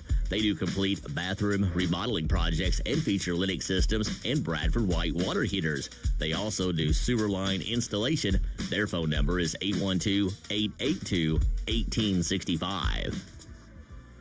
Well, welcome back. As I can see the snow softly falling out through the PE complex doors across the way. Is this going to turn out to be the same as the blizzard of 1978? Do you remember that? We struggled for days to get anywhere because of that tremendous snowstorm that year, and the games were canceled. I was doing a lot of high school games then, and I remember there were so many postponements and cancellations. In the month of February, some high schools, and one that comes to mind was Richmond, I don't know why I know that, played like 12 games in February. Just an incredible delay in the schedule, and teams were trying to schedule games as many as they could to get the season in before the sectionals started at the end of the month. It's time now for This Week in Trailblazer History, underwritten by the Vincennes University Alumni Association and Foundation, located at 3rd and College on the VU campus. On January 25th, 1969, VU defeated Spoon River 126-88 in Canton, Illinois, behind Willie Humes, who scored 34 points in VU's 17th game of the season. It was the Trailblazers' 14th win after 12 straight wins to open the campaign. Humes averaged 25.5 points over 27 games, second all-time to Aaron McGee, who averaged 26.5 points during the 99-2000 season. Humes, a 6-foot sophomore from Madison, Indiana, scored 1,254 points in 54 games over his 2-year VU career. He transferred to Idaho State for 2 seasons, then played professionally in Europe. The 68-69 team averaged 97 points, finished the season with a 20-7 record, losing 85-68 to San Jacinto, Texas in the consolation round of the NJCAA basketball tournament. This Week in Trailblazer History, underwritten by the Vincennes University Alumni Association and Foundation, located at 3rd and College on the VU campus. 6:12 to go until we start the second half. Trailblazer scoreboard reflects the fact that we're up 34-30, underwritten by Lou Fuse, Chrysler Dodge Jeep Ram. Back in 2 minutes. Funding for this broadcast is provided by Wolf Construction Company, 2724 Washington Avenue. They offer new residential and commercial construction plus renovation services. Wolf's current projects include work at the Red Skelton Museum and Godare Hall on the VU campus, Good Samaritan Hospital, and Lincoln High School. The phone number for Wolf Construction Company is 812-882-2260. Support for this broadcast is provided by Culver's Restaurant at 7 Executive Boulevard in Vincennes. Culver's menu features chicken sandwiches and tenders, cheese curds, and onion rings. Culver's is open 10:30 a.m. until 10:30 p.m. daily. Support for this broadcast is provided by First Vincennes Savings Bank with inside banking locations at 615 Kimmel Road and 2612 North 6th Street, plus ATM services at 3rd and Vigo, Kimmel Road, and ITM service in Monroe City.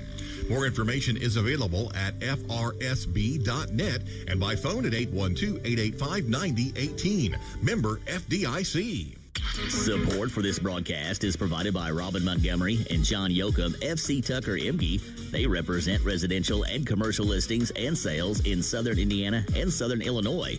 The FC Tucker Emge office is at 2801 North 6th Street, Suite B. The phone numbers are 812-881-7509 for Robin Montgomery and 812-887-8669 for John Yoakum. Support for this broadcast is provided by Walker Hughes Insurance, 509 Main Street, formerly United Insurance Services, serving Southern Indiana and Illinois businesses and families since 1903 by representing Auto Owners Insurance Company, among many other carriers. They can be reached at 882-3560 or online at walkerhughes.com. Broadcast support is provided by Buffalo Wild Wings, located at 2407 North 6th Street in Vincennes, where every day is game day. Buffalo Wild Wings features 21 sauces and seasonings from mild to wild for their wings, along with cheeseburgers and hand-breaded chicken tenders. Buffalo Wild Wings is open daily. As I said earlier, the predicted now happening bad weather canceled everything else scheduled for the region today. Now, John Logan at Lincoln Trail has been postponed until February 2nd. Shawnee at Kaskaskia, Olney Central at Swick. Those games have been postponed with no rescheduled date that I am aware of yet. Lakeland was actually idle this Saturday, so the Lakers were not hindered by the storm. Now, coming up on Wednesday night, John Logan will play at Shawnee. Lakeland will travel down to Wabash Valley, Olney Central at Kaskaskia. And then Lincoln Trail is idle while we play over at Belleville. So the visiting teams on Wednesday have some long rides to get to the games, and hopefully by then this weather will abate enough that then the roads and highways will be clear to get to the games. Next Saturday we will play John Logan here for a 4 o'clock tip-off, and during the process of the pregame honor members of the 1965 NJCAA championship team, which won the Trailblazers' first national title. I remember listening to the late Bill Kepler do the play-by-play of that game in my driveway in Bicknell, and that was quite a feat to win the national title in their very first trip to Hutchinson. Little did I think that 61 years ago that I someday would have the opportunity and the privilege of broadcasting Trailblazer basketball. I was in the U.S. Army then and was not thinking about my broadcasting career, but that's where I got interested in it. We're number 1. Howard, Texas, ranked number 2, lost to Odessa 65-59 on Thursday night. So Howard will drop. Snow, Utah, which won on Thursday night, probably will move back to number 2. Northwest Florida State has a tough assignment today at Chipola, at home against Chipola, ranked number 13. They can move up. Southern Idaho is idle this week. The number 6 and 7, Gulf Coast and Midland, both lost. Tallahassee State, ranked number 9, lost. And among the top 10, Indian Hills beat Highland Thursday night, 85-81 at Highland. Tough place to play. And then Trinity Valley, ranked number 10, is playing today at Lee, Texas, which has an 11-6 record going into the game. Second half of the ball game is coming up shortly. I'll be back in 30 seconds. Trailblazer scoreboard underwritten by Lou Fuse. Chrysler Dodge Jeep Ram. We lead by 4. Back in 1 minute. Support for WVUB is provided by Good Samaritan. A healthier year starts with the right care team. A provider at Good Samaritan can help you take charge of your health. More information on providers can be found at gshvin.org/find a provider. This Trailblazer broadcast is supported by Ublar Cadillac GMC, Kimmel Road in Vincennes. They sell new and used Cadillac and GMC vehicles, plus other makes and models, and also have an automotive service department. More information is available at ubilarvincennes.com. Ubilar, where customers send their friends since 1929. Well, the last 2 games, we've been close at halftime here at home last week against Kaskaskia, then Wednesday night at Olney Central. only to open the second half with 18, 19-point runs to put the game clearly in our control. Let's hope that we can do that today, against the Wabash Valley Warriors. This game originally was scheduled for 7 o'clock tonight. But, of course, again, as I've talked earlier about the weather we're now getting, they wisely moved it up to a noon starting time for the women's game and a 2 o'clock tip-off for the men's contest. That was early for the Warriors. The women's game started in the morning. Lady Blazers, by the way, did win 76-65 in a tough struggle against the Wabash Valley women. And we are right behind SWIC in the women's region standings, and Southwest Illinois women are undefeated, ranked number 17 in the country. So here we go to start the second half. Malanini and Vassar, Ochugwu, Williams, and Callaway. Yes, you're right. The original starting lineup for Wabash Valley appears to be ditto. Leonard, Ford, Furlow, Diaby, and Spear, and they have it. Here's a high pass to the right of the point, controlled now by Furlow. Furlow stands with it, looking for the cutter, comes back. 3-ball by Ford, flat, no good. Rebound chased down. Last touch by Wabash as there was a collision there between Williams and two players. Fortunately, there was no foul call there, especially on us. And now then Montez will check in and replace Ochugwu, who apparently did not do what Coach Franklin was looking for in the first 15 seconds of the second half. Here's Vassar, brings it across the timeline. Feeds the ball left side to Callaway. Well, that zone is tight. They're really pushing it out on the floor. Here's a pass inside, deflected away. A great read by Leonard. He'll bring it back for Wabash. He'll drive it up from the elbow. Shot stripped away. Ball stripped away by Vassar. They'll give it a held ball call, so it'll go over to Vincennes on the alternating possession. And one thing, Wabash came to play for sure. I'm not sure. Terrence McGree might not agree. This has been their best 20 minutes of basketball so far this season against the number one team in the country. Vassar brings it slowly to it across the 10-second line. Guarded by Spear outside the arc. Feeds the ball inside Malanini. He will go up strong. Shot no, but he's fouled. They seem to be content to spread that zone and allow us to get inside. Foul is called on Ford.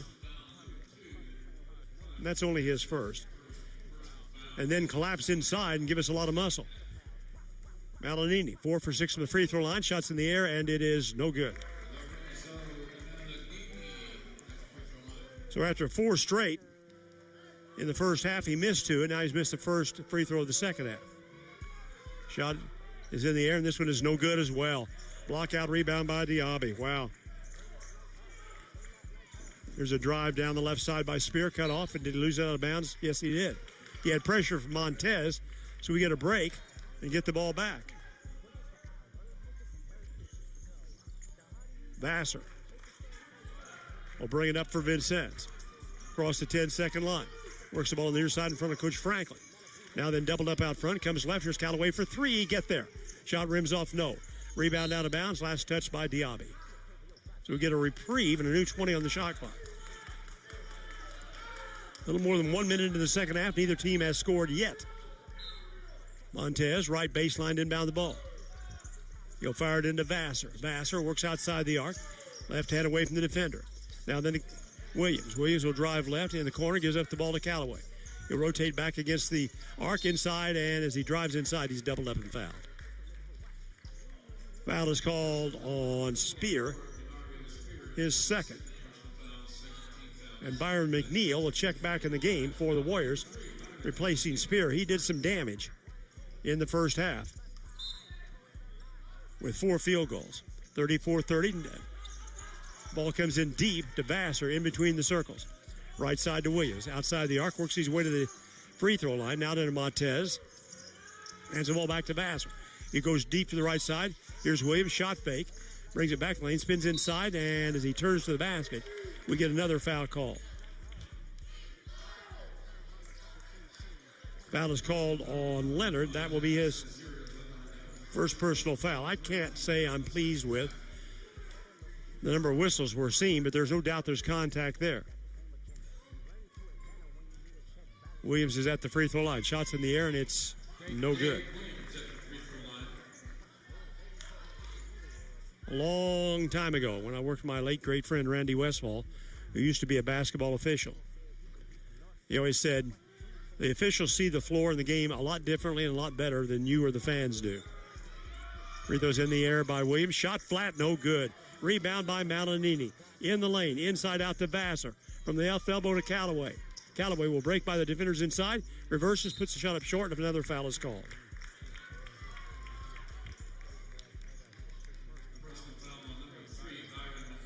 McNeil draws his second foul. And now we get a timeout called on the floor. We've played less than 2 minutes in the second half already. 30-second timeout. Blazers lead 34-30 on the Trailblazers scoreboard. Underwritten by Lou Fuse, Chrysler Dodge Jeep Ram. Back in 30 seconds.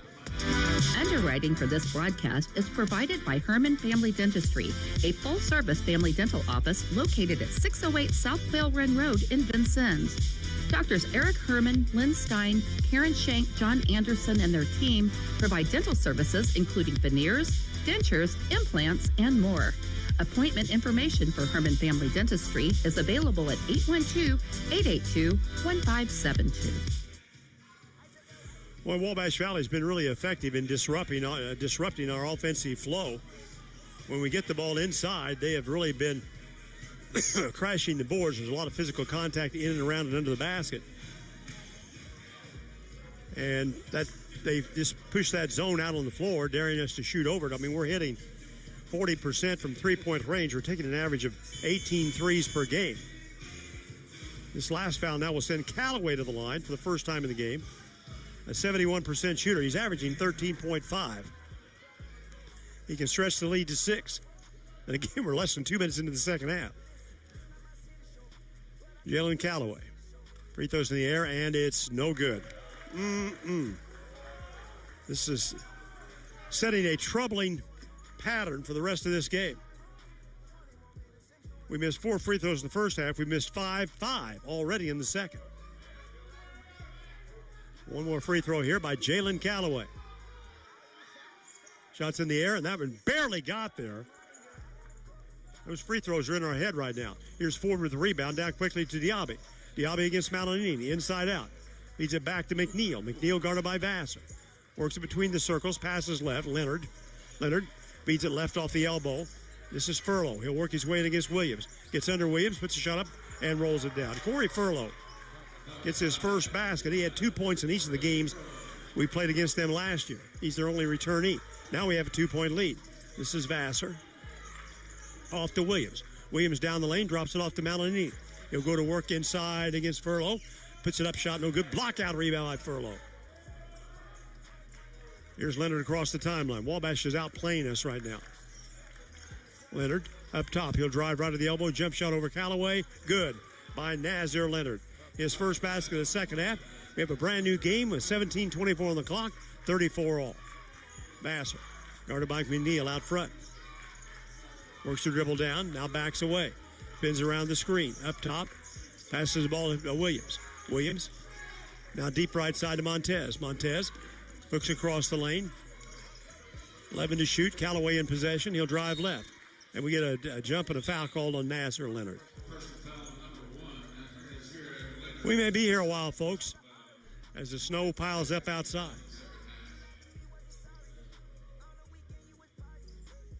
Montez will go a low left, inbound the ball from the baseline. As we go by the 17-minute mark. Comes into Malinini. Malinini puts it up and banks it in. The defender overcommitted. Malinini picks up his 12th point. We've jumped back ahead, 36-34. This is McNeil with the dribble across the timeline, deliberate in the big circle. He'll slowly slide to the left. Now brings it back to the right by the screen. Vassar stays with him. Out front, this is Diaby.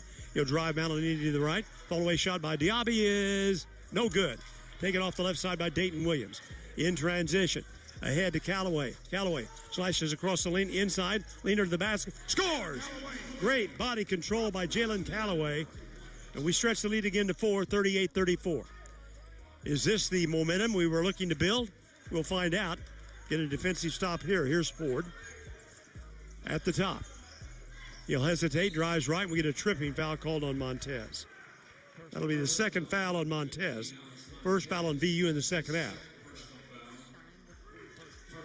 Rafe Merriweather will check in. He'll replace Diaby. It'll be Wabash ball out of bounds. We go down there and play on February 28th, and that's next to the last game of the regular season.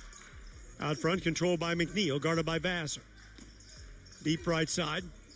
Ford will drive on Callaway, fell down, slid, no travel there. Here's a jump shot, air ball by McNeil, rebound by Malanini. This is Callaway. He'll drive the ball down the lane, mishandles, recovers with it, backs it out. From Malanini back to Callaway for the reset. Here's Callaway on the arc, inside to Malanini. Malanini in the lane, spins, jump hook is up, no good. Goes back, gets his own rebound. Turnaround shots, up and good.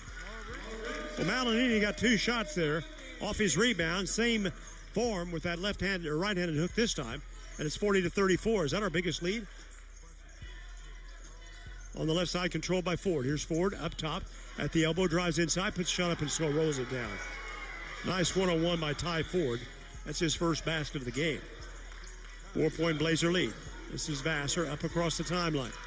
At the point, drives across, still controls. They open up the lane inside, deep left. Here's Montez for 3. It's going to be short. Rebound kept alive and taken down by Merriweather. Ahead to McNeil, he'll drive it across. Left to the right hand, works the ball just left of the point. Runs around the screen, pushes the ball left side. Here's Ford for 3. Got it! Ty Ford bags the tray. Ford picks up his 15th three-pointer of the year. Blazer lead now is 1. They've scored the last 5 points. This is Vassar. Off the point right side. He'll drive left. Past the elbow, comes across to Montez.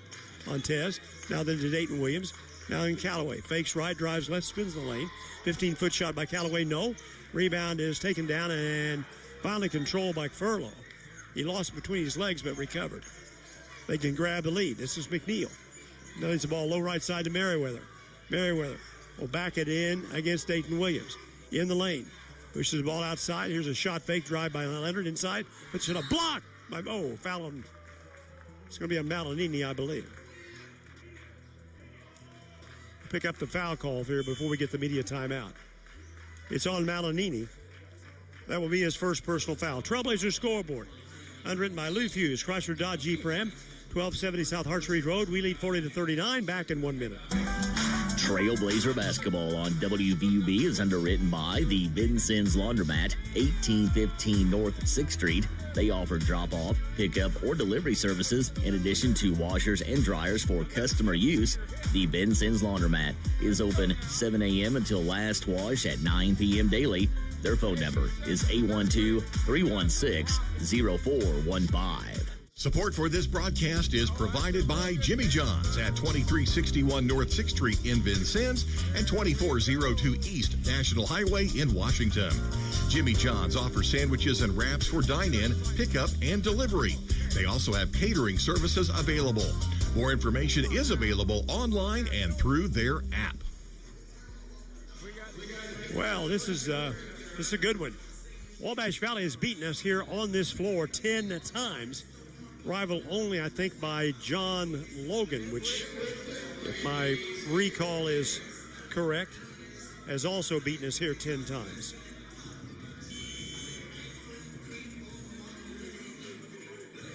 No, Logan's only beaten us here 7 times. Wabash has beaten us here 10 times on this floor. Very few teams come in here and win. We are 755-88 on this floor since 1974.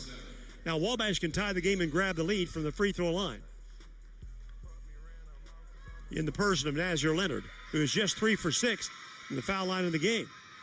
Neither team has been free throws good by Leonard. Strong there yet. Oriole.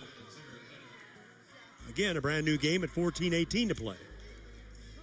Now, number 2 ranked Howard got beat on Thursday night. We are threatened here today.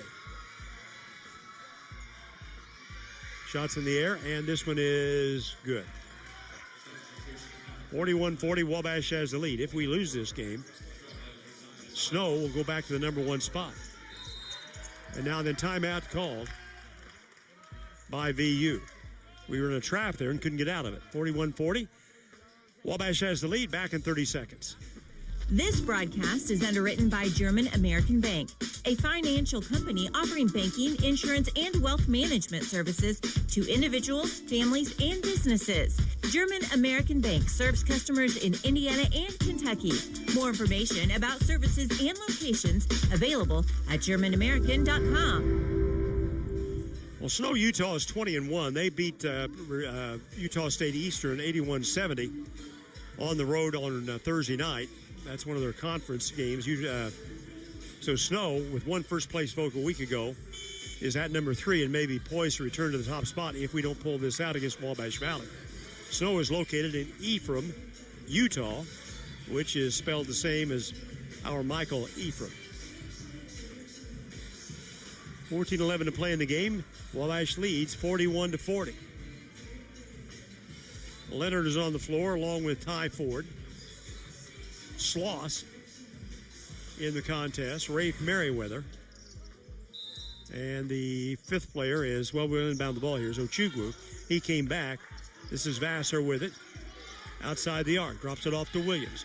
Williams fades off the left elbow, outside the arc. Did he turn it over? He did. Tried to get the ball to Callaway and bounce it off the floor and out of bounds. We had 9 first-half turnovers. Going by the 14-minute mark and down 1.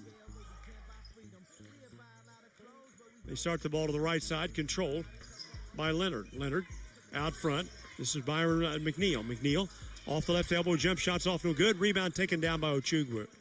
Feeds the ball to Williams. He'll hand it to Callaway. Here we go on the move. Across the timeline. Jalen up on the point. Now then to Williams. Dayton backs away with the left hand. Still controls, drops it off to Vassar. Vassar has 1 basket in this game. They have really covered him defensively. 12 to shoot. Vassar now then to Williams. Dayton will drive up inside Malinini. Goes up, rolls it down. +1.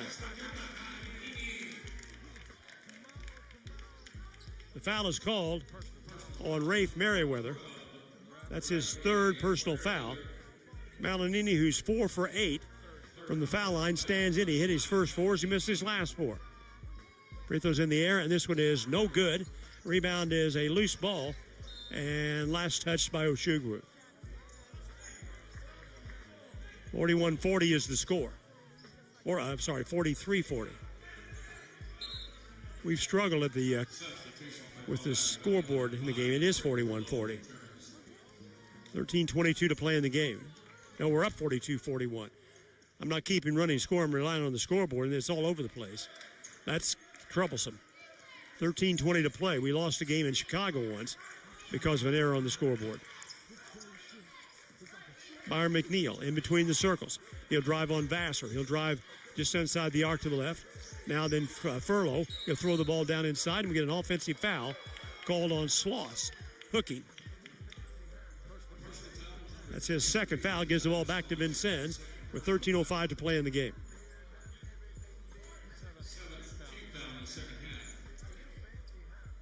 Dayton Williams will drop it in to Vassar. He'll bring it. With Wabash setting up defensively, McNeil at the 10-second line. Vassar out front. Here's a lob inside Malinini. He'll go strong to the basket.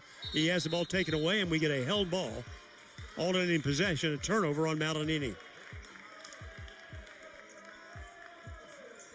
A seesaw battle on the Wabash.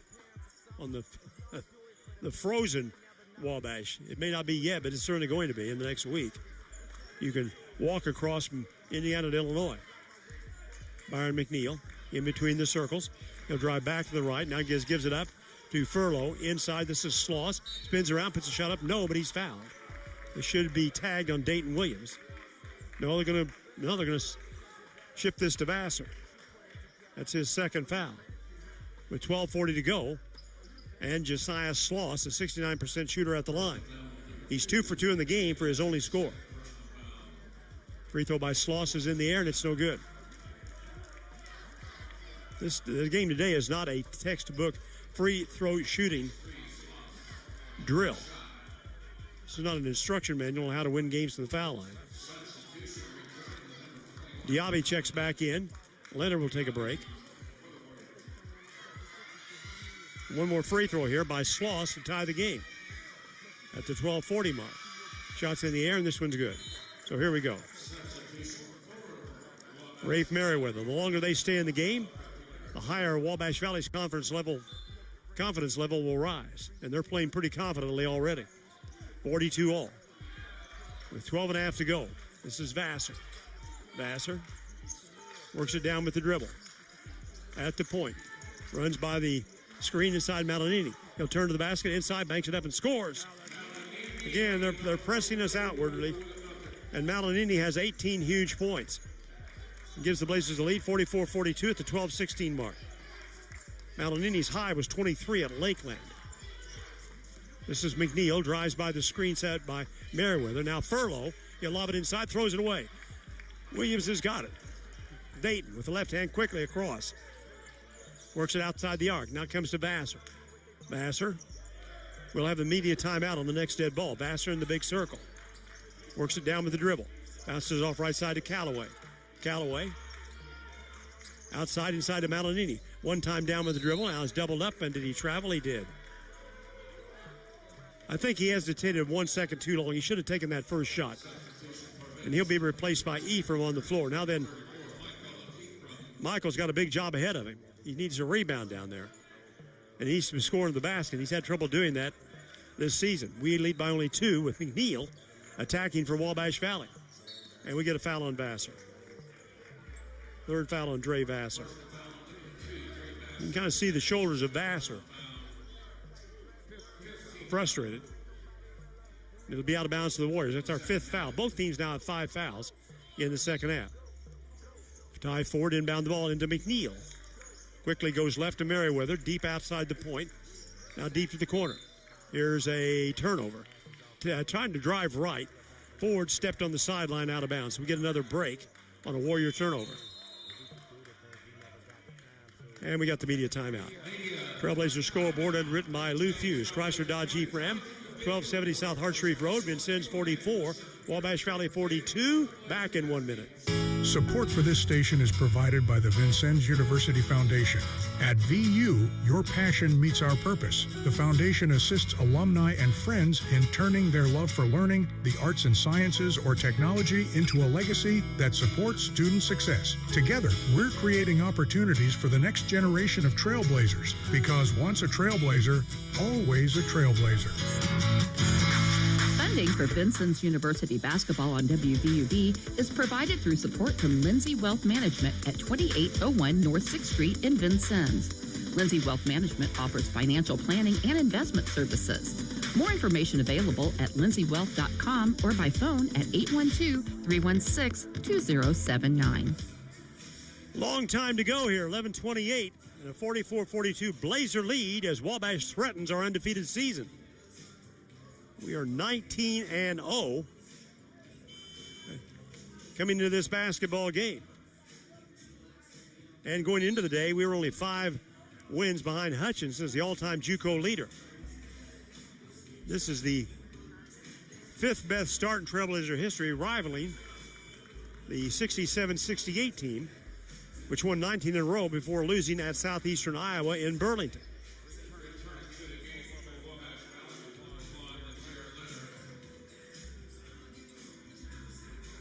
Vincennes basketball. Vassar has it. He'll bring it slowly, and he'll be encountered by Ty Ford. Vassar outside the arc to the left side, back to the point to Dayton. Williams up top, drops the ball off to Ochugwu.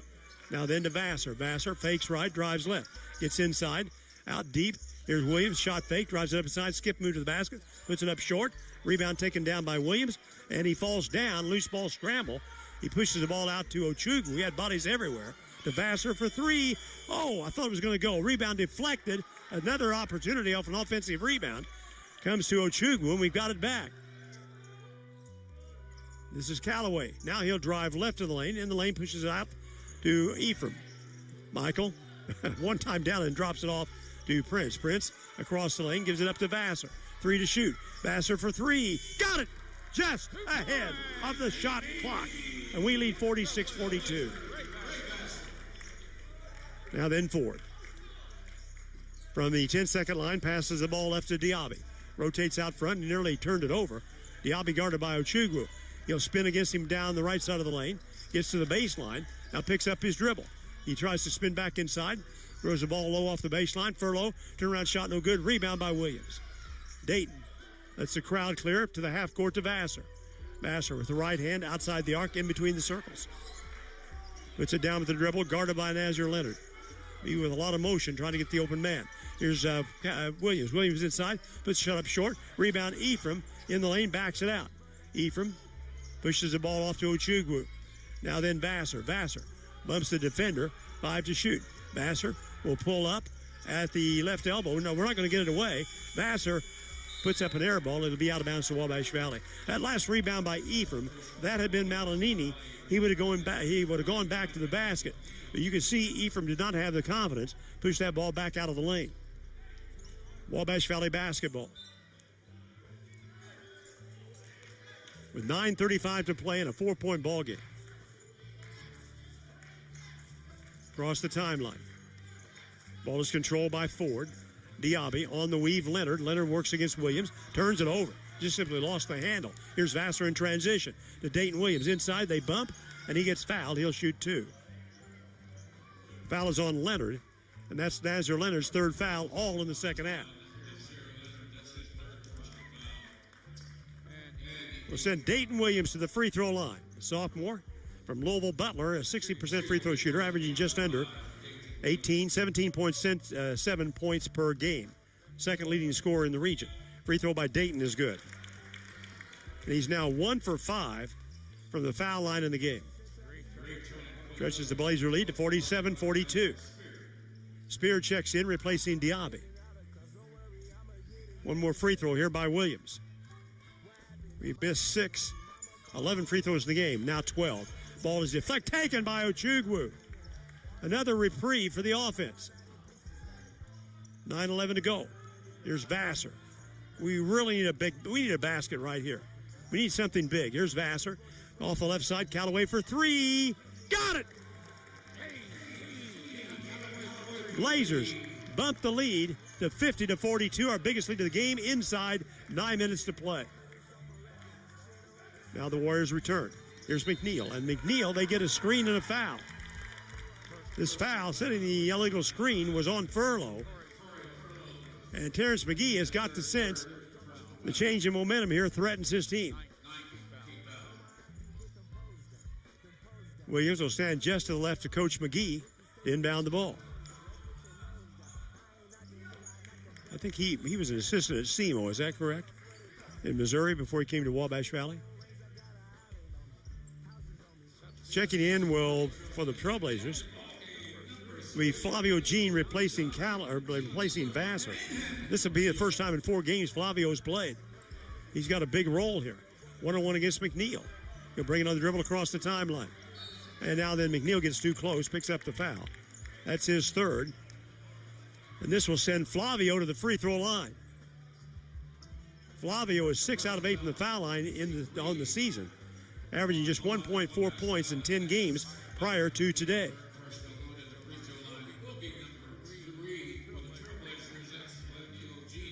Gene stands in, the freshman from Manhattan, New York. They're going to rule 2 free throws here by Flavio. Again, the first time he's played. Now they're going to talk about this. Wait a minute. The officials are confused, I think, whether it was a 1-on or a 2-shot foul. They're going to award Flavio 2 free throws. Vassar had a quick break. I think he may be coming back in. Free throws in the air by Flavio is good. No pressure here, Flavio. Check in cold after not seeing the floor for 4 games and come in and hit 2 critical free throws to stretch the lead to 10. It's in the air, and he does not. The rebound taken down by Vincennes, by Ochugwu. To Williams out front to Callaway.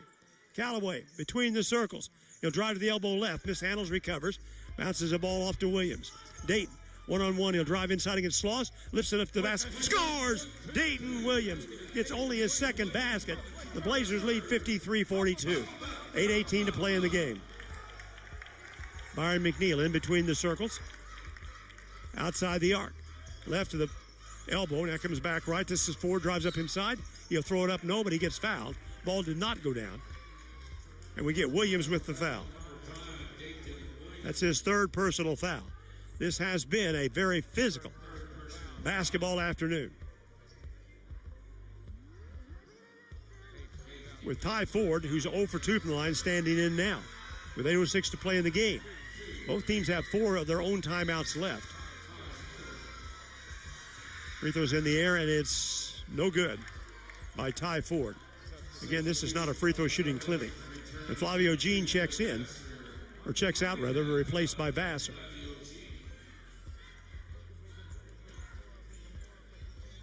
With 8:06 to go, 53-42 Blazer lead. One more free throw here by Ford. He has 5 points all in the second half.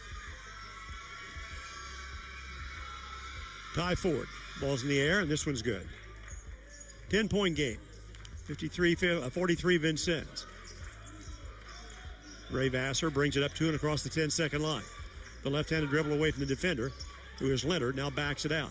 Runs across the point, works it out. Now then to Williams. Dayton drives the ball, passes it left to Callaway. He'll bring it back to the lane. 15-footer by Callaway, no good. Huge rebound here, and called to the rebound on Ephraim. Third foul on Michael Ephraim. And that puts them in the bonus for the rest of the game. It's been a long day of basketball. Women's game didn't get over until nearly 2 o'clock Vincennes time. It's now 5 after 4.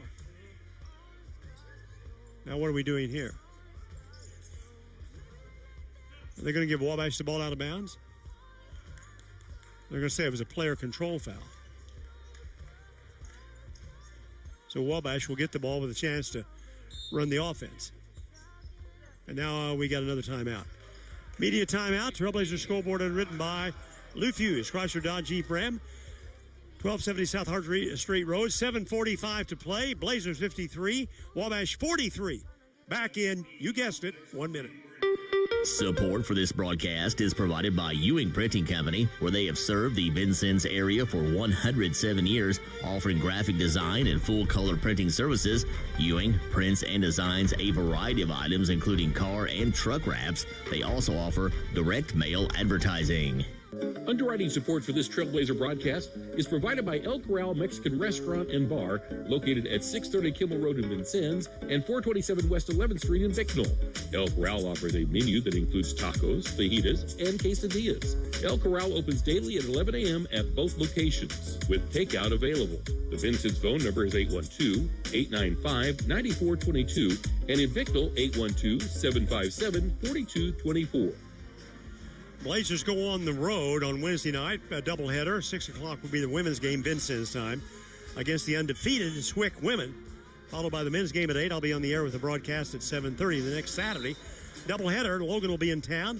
2 and 4 at the game times. Dan will be on the air at 11:45. And between games, before the start of the men's game, we will honor the 1965 NJCAA championship team, led by Dan Sparks and Larry Cobb.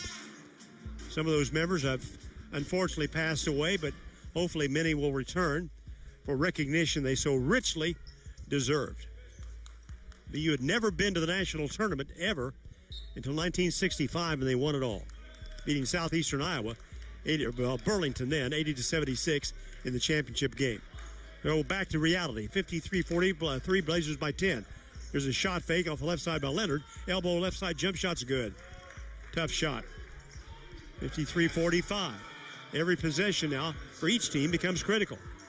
Vassar across the 10-second line. In the big circle with a left-handed dribble. He will take it against McNeil, and here's a deflection by McNeil out of bounds. That was very close to a turnover. That could easily have gone off the knee of Dre Vassar. In front of the Trailblazer bench, it'll be inbounded by Ochukwu. 19 on the shot clock. Comes into Callaway. In the corner, he's pressured by Nazir Leonard. He'll back it out to Vassar. Vassar down the lane a step, leads the ball inside to Ephraim. Ephraim spins back to the basket, puts a shot up, missed it to the right side, rebound by Spear. We're going to have to get Maldonini back in there. Here's a pass left side to McNeil. McNeil in between the circles. With 6:55 to go. Wabash down by 8. Drive by the screen. Here's a jump shot by McNeil. Got it. Juggled that one home. That's his first basket of the second half. He's in double figures, 10 points.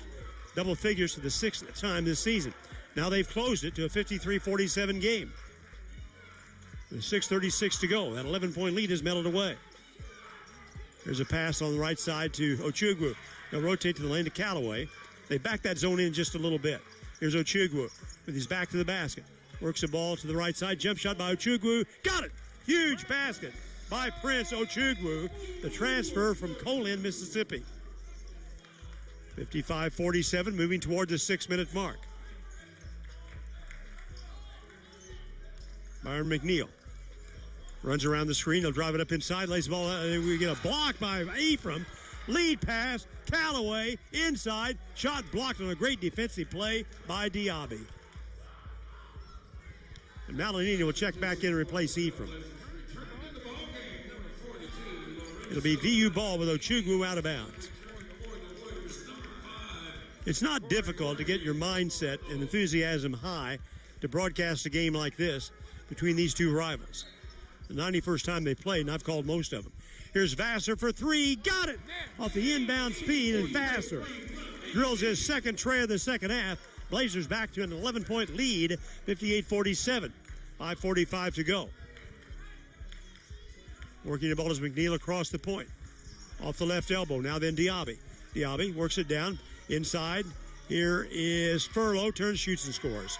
Tough, he had two guys hanging on him. His second basket, 58-49. Again, every possession is critical. Here's Vassar in the big circle. They draw out the screen. This is Williams. Vassar will drive up inside. The ball's deflected around, the foul called on Wabash Valley. Foul is called on DeMario Spear. That's his third foul.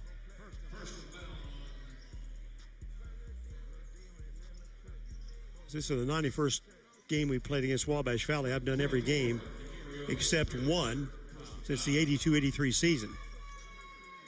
Shots in the air, and this one's good by Vassar. It's only his 9th point of the game. He came in averaging 15 points, just under 5 rebounds, and just over 7 assists. 59-49, and for 60, it's good. 5:15 to play, 60-49 Blazers. Here's McNeil looking to the bench as he walks the ball with the left hand across the 10-second line. Pass comes right side to Nazir Leonard. Leonard, guarded by Prince Ochugwu, right side, feeds the ball low right to Furlow. Furlow will fake Williams, takes it inside to the baseline, gets a shot up off the glass and scores. Williams had to stay straight up there to avoid his 4th foul. 60-51, 4:45 to play. Vassar in the big circle. Now, I tell you, conference play is tough at any division. Here's Vassar. He'll drive baseline right, cut off, lobs it back out to Prince. Ochugwu in the back of the hands of Vassar. 9 to shoot in the big circle with 6 to shoot. They got a big guard out there on him, deep to the right side. Ochugwu for 3. Got it! Prince Ochugwu gets his first tray of the game. That is only his 5th of the year, and the Blazers have their biggest lead, 63-51, moving toward the 4-minute mark. Here's Byron McNeil. Double post up top. He'll start the ball to the right side to Leonard. Leonard guarded by Ochugwu. Near the sideline in front of his own bench. Backs it out. Here's McNeil. He'll drive left, takes the layup and scores. Byron McNeil has been a thorn in our side, his 12th point. 63-53, 3:49 to play. This has been a tremendous workout and challenge for the Blazers, and we're not out of the woods yet, leading by 10, 3:39 to go. This is Vassar, deep to Ochugwu. Prince will rotate to the lane. Here's a give to Williams, and then foul called. This is going to go against Diaby. That's only his 2nd foul. And we'll get the final media timeout of the game. Time to tell you the Trailblazers scoreboard is underwritten by Lou Fuse, Chrysler Dodge Jeep Ram, 1270 South Hart Street Road. We lead 63-53. Here comes the underwriter announcement. Back in 1 minute. Support for this broadcast is provided by the Good Samaritan Hospital Foundation, which through the generosity of its donors provides financial assistance for patients, emerging needs, medical equipment, and scholarships. The GSH Foundation office is at 328 North 2nd Street, Suite 201. The phone number is 812-885-3192. Underwriting for this broadcast is provided by Memring Motorplex, Hart Street, and Highway 41 in Vincennes. Memring sells new Chevrolet and Nissan cars, trucks, and SUVs. Memring also services all makes and models. Memring's inventory of new and used vehicles is available online at memringmotorplex.com or at the dealership. Memring Motorplex is open Monday through Saturday at 1949 Hart Street in Vincennes. 3:32 to play in this one. 63-53. I'm not sure how well we have played overall in this game. I'm sure Coach Franklin will see a lot of flaws. We have managed to muscle our way to a 63-53 lead with 3.5 minutes to go in the game, and a really impressive effort by Wabash Valley coming in with an 8-9 record. Not necessarily impressing anybody this season so far, but they did have 3 straight wins coming into the game. Ochugwu will stand in at the free throw line for VU. A 44% free throw shooter there for the first time in the game. We have missed 12 free throws in this contest today. Ochugwu has done the job with 9 points from the floor. Let's see what he can do from 15. Well, not on that one. It's in and out, no good. Free throws are so critical. A 10-point Blazer lead. One more for an 11. Here's Prince, and this shot is good. Puts him in double figures. A 10 points, 64-53. McNeil will run against Vassar across the 10-second line. Vassar backing up. Here's McNeil between the circles with a left-handed dribble, directing traffic. McNeil drives right, now back to the left. In trouble, feeds the ball to Leonard. Leonard will lob the ball low right side to Furlow, and here's a foul on Williams. He does now to get his 4th personal foul. That'll send Corey Furlow to the free throw line. A 57% shooter there for the first time today. This just sets up the imagination for the rematch on February 28th at Wabash Valley. That's a great atmosphere down there. It's a smaller gym, of course, but when they pack that, it's a great crowd atmosphere. It can be intimidating. When I first started broadcasting back in 82-83, Wabash Valley had one of those awful polyester or polyethylene floors. Here's Furlow at the line. Shots in the air, and this one's no good. Rebound off the left side, taken by Williams. Those plastic floors were horrible. Southeastern Illinois had one. Well, Lincoln Trail had a plastic floor. Indiana State did at the Holman Center when it was first built. This is Callaway outside the arc on the right side. Now then to Ochugwu. He'll drive left, gets to the lane, inside, tripled up, now then to Malinini. Malinini stands, passes the ball back out to Callaway. 3 to shoot. Here's Callaway, inside, taken away. Nice read on the steal by Furlow. Down court. Here's Leonard. He'll spin by the defender. Inside, goes up and scores. Great body control and ball work by Nazir Leonard, who has his average, 15 a game. This is a 9-point game, the 2.5-minute mark. Vassar across the timeline. Stands with the dribble. Every possession now for each team is very critical. Vassar winding down the clock. 13 to shoot in the big circle. He'll drive the ball inside against Leonard. Outside, this is Dayton Williams. Williams with 7 to shoot. He'll spin back inside. Goes to the basket, makes it up. No. Malinini puts it back and gets fouled. Off the right side, Malinini got bumped. Foul is called on Diaby. That'll be his 3rd personal foul. And the 2:08 to go puts Malinini at the line, where he is 4 for 9 on the day. He hit his first 4. He's missed his last 5. I mean, we hit free throws, and this is not even an issue. Shots in the air, and it's in and out, no good. I wrote down what I thought the score of the game would be today. I wrote down 71-54. It's 64-55. We've missed 13 free throws. We hit free throws. And this issue is not in doubt. Free throw by Malinini. This one rolls down. And he finally connects after 6 straight misses. 65-55 at the 2-minute mark to play in the game. Across the timeline, Byron McNeil. Guarded out front. Wants to slash left. Back to the left. Outside the arc. Comes off to Merriweather. Inside to Furlow. Furlow gets under the defenders, goes up and scores. 8 points all in the second half by Corey Furlow. 65-57. Now then down to Ochugwu. Wisely Crosses the lane and puts it back in the hands of Vassar at 138. Stands near the 10-second line, and Leonard plays back. Vassar with the left hand. Looks to the bench. 13 to shoot. Vassar brings it up. Double post out top. Takes it to the left side inside Malinini. Turns to the basket inside. And now spins it back to Vassar. Vassar, as he drove inside, got fouled with 4 black shirts in and around the basket. Foul is called on DeMario Spear. That's his 4th foul. They got 1, 2, 3, 4, 5, 6 players with 3 or 4 fouls. And Vassar is where you want him to be late in the game.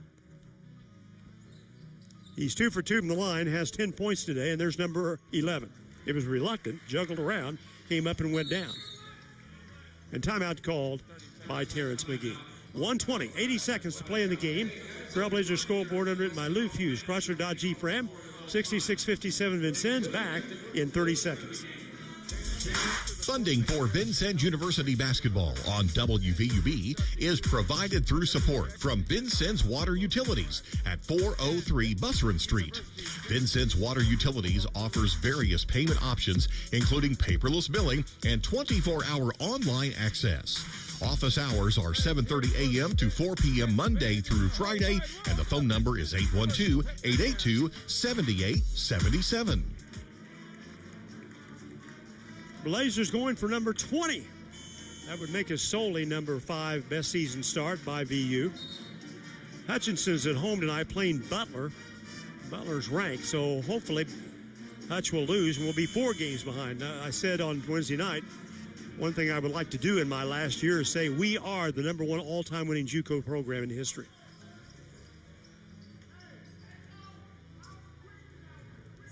At the free throw line will be Dre Vassar. One more free throw here. He has 10 points in the, or 11 points rather, in the game. The sophomore from Louisville Trinity. Free throws in the air and it's good. Will he be here next year? He will be able to transfer so he chooses, and he's getting a lot of looks. He may be the best point guard in JUCO basketball. Out front, across the backcourt is Spear. Spear tries to drive the screen. He nearly lost it, recovers with it. Now then he pushes it back into the hands of Merriweather to Furlow. Furlow against Malinini. 12 to shoot. Good defensive stance here. Don't blow it. Here's a drive right side. McNeil lays it up, banks it off. No. Rebound is a collision and a foul on Vincennes. But we made them use a lot of the shot clock before they got the shot. The officials conferring here on the green on the call. And it's on Corey Furlow. That's his 4th foul. I'm sorry. It's on Dayton Williams. And I've got him with 5. That is his 5th personal foul. Now, Dayton Williams is going to exit by the foul route. For the 2nd time this season, he fouled out in the game at Lakeland.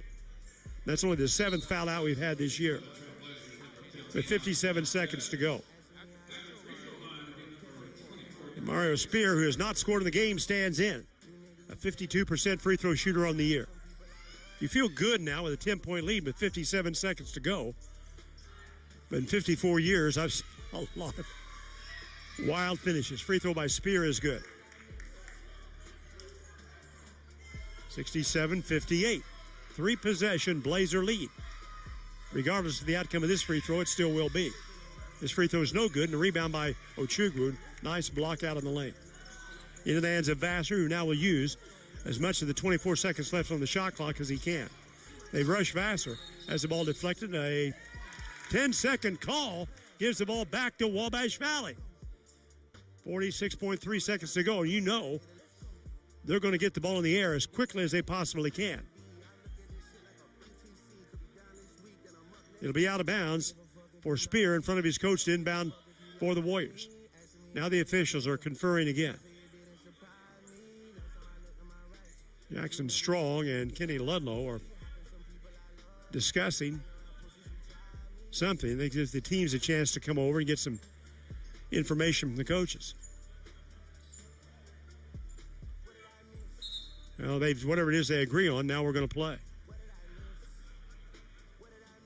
Coach Franklin had a question, and Jackson Strong is explaining to him what the deal is. Wabash will have the ball inbounds. Again, Spear will stand next to his coach to inbound the ball. Comes into Furlow. Furlow will hand the ball off to Leonard. He'll launch the three. It's going to be short. Rebound taken high in the air by Ochugwu. Prince to Vassar to the half court to Callaway. We have numbers, but we'd rather kill the clock. Here's Callaway, drives the ball left to the corner, and here's a push and a foul on Leonard. He'll pick up his fourth foul.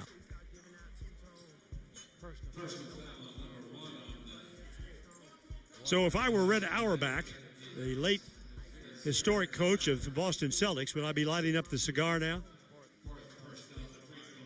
Johnny Most, who was the voice of the Celtics, he was unique among sports broadcasters. At the free throw line is Callaway. He's 0 for 2 there in the game. Shots in the air, and it's good. Most had a gravelly voice. Mine has been this year as well. 68-58, 10-point lead, 31 ticks of the clock to go in the game. Callaway back at the line for one more. Shots in the air, and this one is good. 69-58. Across the timeline is McNeil. He'll run to the left, down the lane, puts up the runner, got it in. He got it over Malinini. McNeil with 14, another timeout called by Terrence McGee. With 21.3 seconds to go. A 69-58 ball game.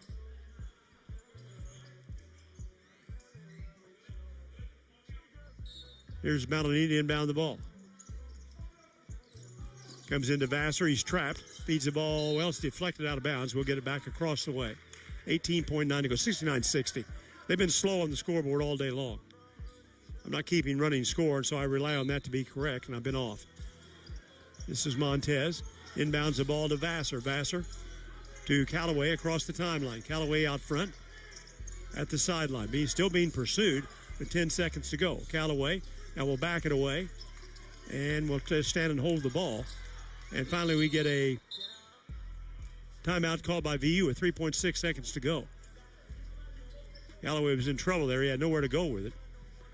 And so we have a 30-second break. We lead by 9 on the Trailblazer scoreboard. Back in 30 seconds. Support for this broadcast provided by Cantwell Shortstop, 625 Kimmel Road, and Cantwell Service Center, Washington Avenue and St. Clair. Selling Marathon and Sunoco gas and oil products. Both locations are open 24/7 and serve hot lunch items, 11 until 2 daily.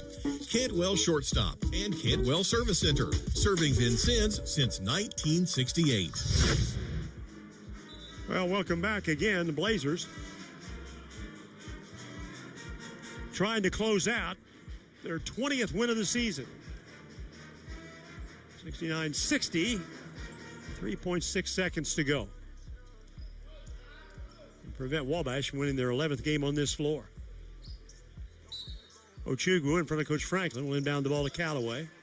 Callaway will stand with it, and they'll let it run down. And that's it. So this ball game is over, and it was a struggle.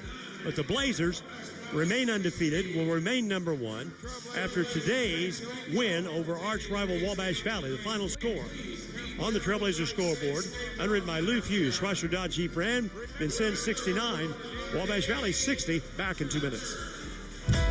Support for WVUB is provided by Byron Bob's Pizza House, 812 Main in Vincennes. Open 7 days a week and featuring pizza, sandwiches, wings, and a fresh salad bar. Online ordering is available at bobspizza.net. Support for Trailblazer basketball on WVUB is provided by Goodwin Seavers Family Funeral Home, 524 Broadway. Serving Knox and Davies counties is a funeral service and cremation provider.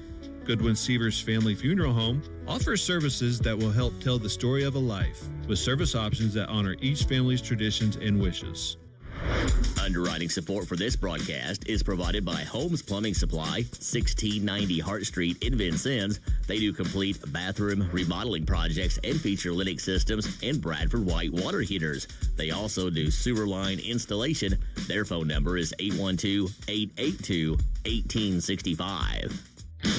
Funding for this broadcast is provided by Wolf Construction Company, 2724 Washington Avenue.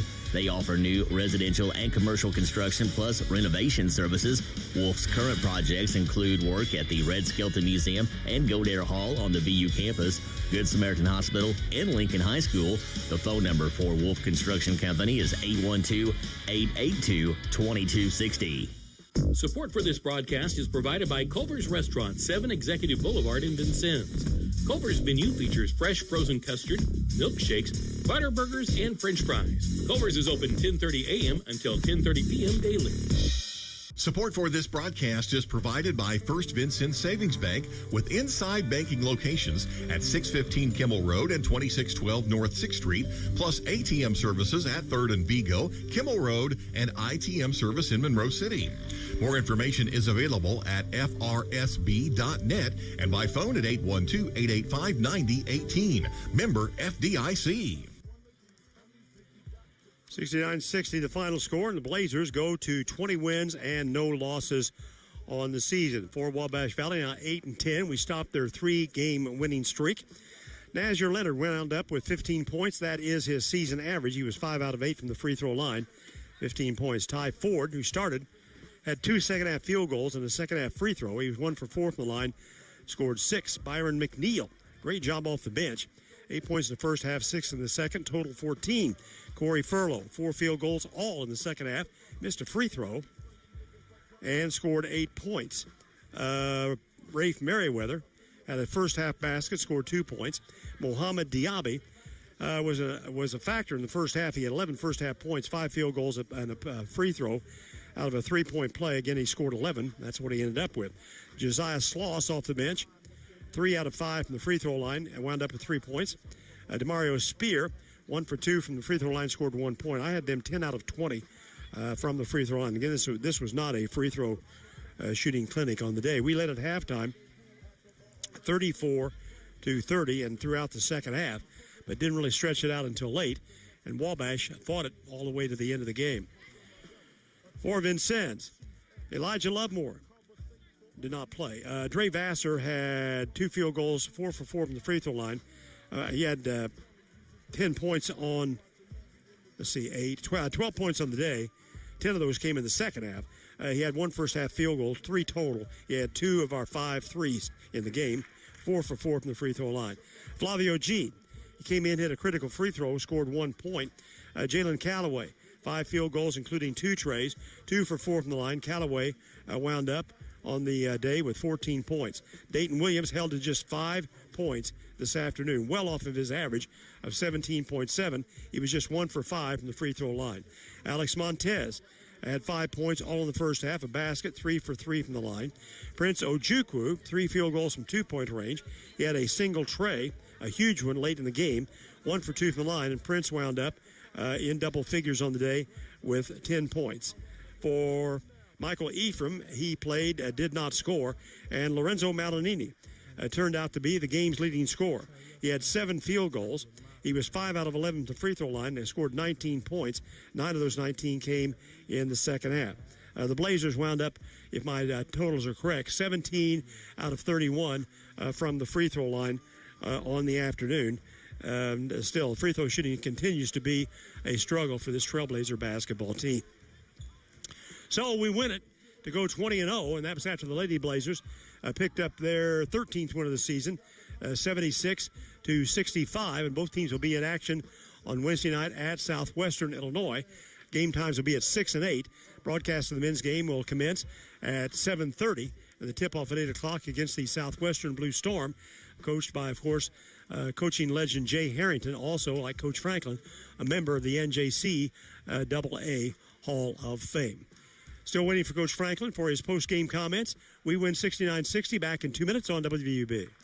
Support for this broadcast is provided by Robin Montgomery and John Yoakum, FC Tucker Emge. They represent residential and commercial listings and sales in Southern Indiana and Southern Illinois. The FC Tucker Emge office is at 2801 North 6th Street, Suite B. The phone numbers are 812-881-7509 for Robin Montgomery and 812-887-8669 for John Yoakum.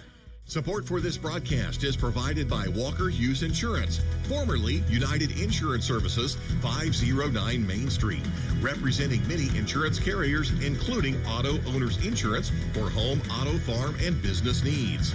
They can be reached at 882-3560. More information about auto owners is online at walkerhughes.com. Broadcast support is provided by Buffalo Wild Wings, located at 2407 North 6th Street in Vincennes, where every day is game day. Buffalo Wild Wings has TVs available for viewing a variety of sports and games, along with their shareable menu items. Buffalo Wild Wings is open daily. This Trailblazer broadcast is supported by Wabash Cadillac GMC, Kimmel Road in Vincennes. They sell new and used Cadillac and GMC vehicles, plus other makes and models, and also have an automotive service department. More information is available at ubelarvincennes.com. Ubelar, where customers send their friends since 1929. Underwriting for this broadcast is provided by Herman Family Dentistry, a full-service family dental office located at 608 South Vail Run Road in Vincennes. Doctors Eric Herman, Lynn Stein, Karen Shank, John Anderson, and their team provide dental services including veneers, dentures, implants, and more. Appointment information for Herman Family Dentistry is available at 812-882-1572.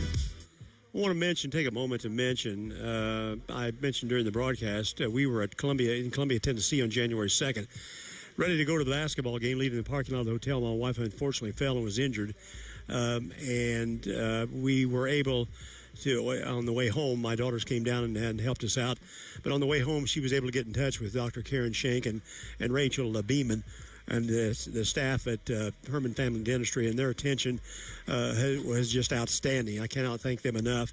And also thank Dr. Molly Weiss for her quick attention to my wife's arm injury as well. And also, in the interim, we also have been able to see Dr. Gary Hippensteel. And so I can't say enough nice about the medical community here in the Vincennes and their reaction to what was a very serious malady that happened to us in Columbia, Tennessee. And she's on the mend now, but I know that she's going to be well with those good folks in charge. Vincennes will retain the number one spot on the poll this coming week, and Howard, Texas will drop from 2 after having lost. Snow, Utah will move up to number 3. Northwest Florida, if they beat Chipola, will move up as well. And Southern Idaho, which was idle this week, is bound to move up too. Gulf Coast and Midland both lost. Indian Hills, number 8, picked up a win. Tallahassee State got beat by number 13 Chipola. And then Trinity Valley, Texas, at number 10, playing today at Lee. So there will be a shakeup in the rankings coming up. And, of course, these teams are in region play now, as we are. And the upsets are going to be prevalent. We avoided one here today by outlasting Wabash Valley 69-60, finally taking charge late in the game and pulled out the win for our 20th win of the season. We were the only we're the only ticket in town today. I think probably not only college basketball, but high school as well.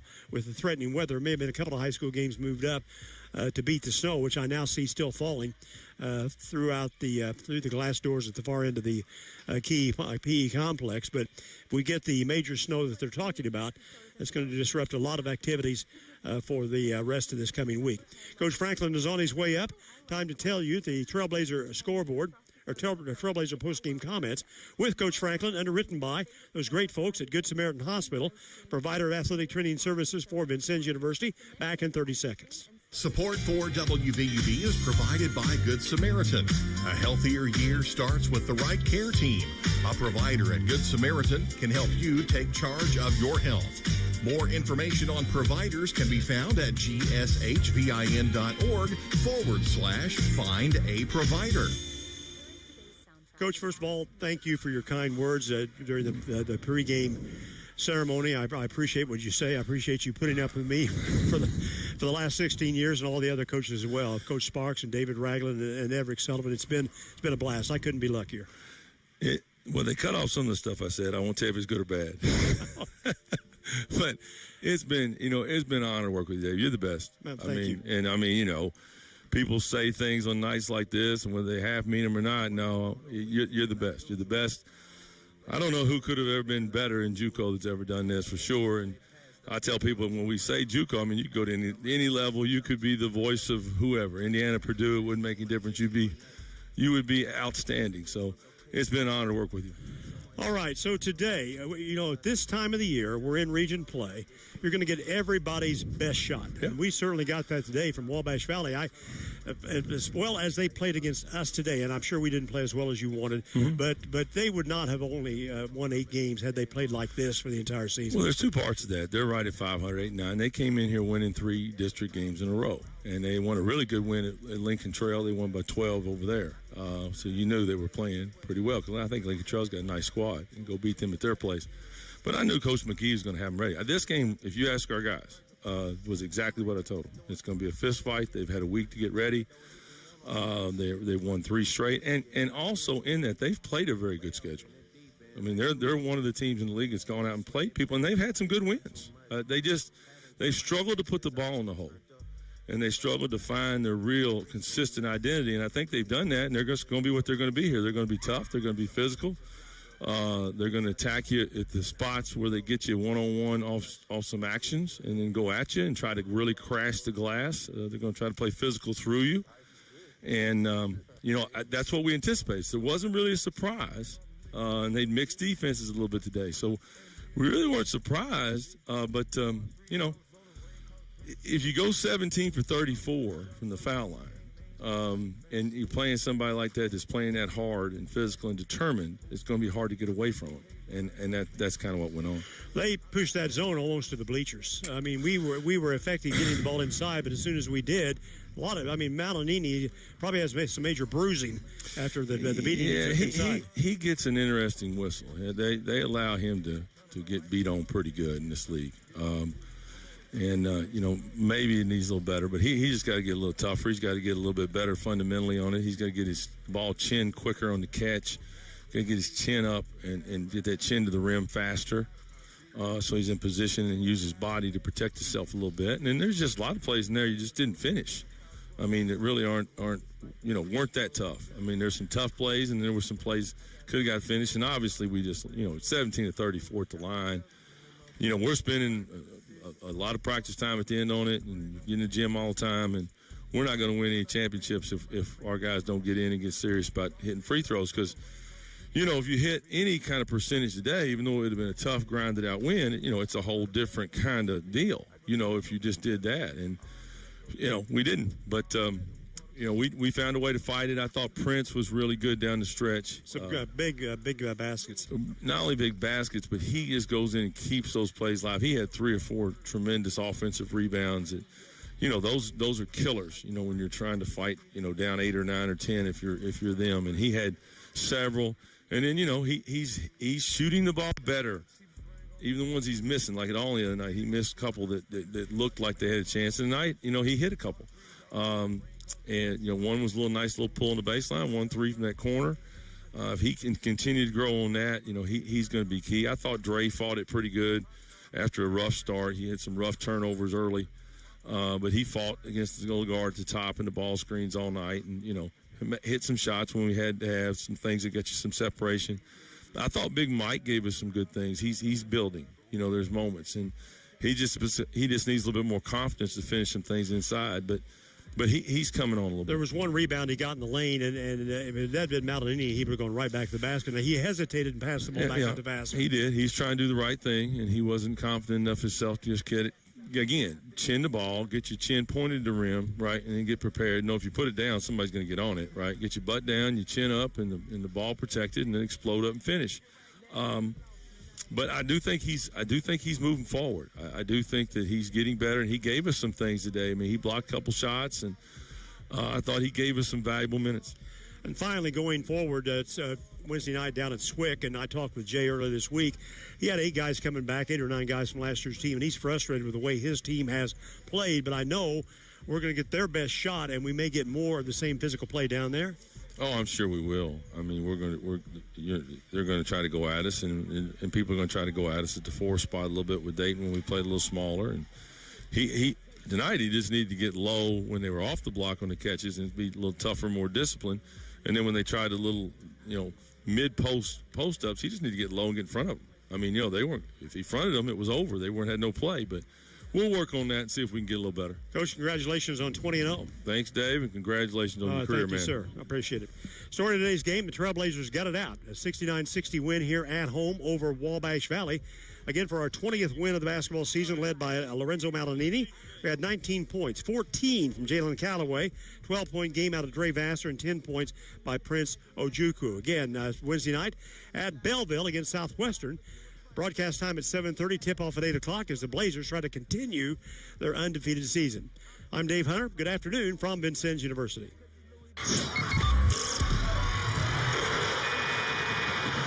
This exclusive broadcast of Vincennes University basketball has been brought to you on Blazer 91.1 WVUB Vincennes through underwriting support from Jimmy John's, 2361 North 6th Street. The Vincennes Laundromat, 1817 North 6th Street. The Vincennes University Foundation and Alumni Center. First Vincennes Savings Bank, 615 Kimmel Road and 2612 North 6th Street. Cantwell Shortstop, 625 Kimmel Road and Cantwell Service Center, Washington Avenue in St. Clair. Ubilar, Buick GMC Cadillac, 626 Kimmel Road. Lindsay Wealth Management, 2801 North 6th Street. Buffalo Wild Wings, 2407 North 6th Street. Holmes Plumbing, 1690 Hart Street. And the Good Samaritan Hospital Foundation, 328 North 2nd Street. Support for Trailblazer basketball also provided by Herman Family Dentistry, 608 South Quail Run Road. Byron Bob's Pizza House, 812 Main Street in Vincennes. Good Samaritan Hospital, provider of VU Athletic Training Services. Walker Hughes Insurance, 509 Main Street. El Corral Mexican Restaurant and Bar, 630 Kimmel Road. Robin Montgomery and John Yoakum, FC Tucker Realtors, 2801 North 6th Street, Suite B. And Memorine Motorplex, 1949 Hart Street. Support for Trailblazer basketball also provided by Vincennes Water Utilities, 403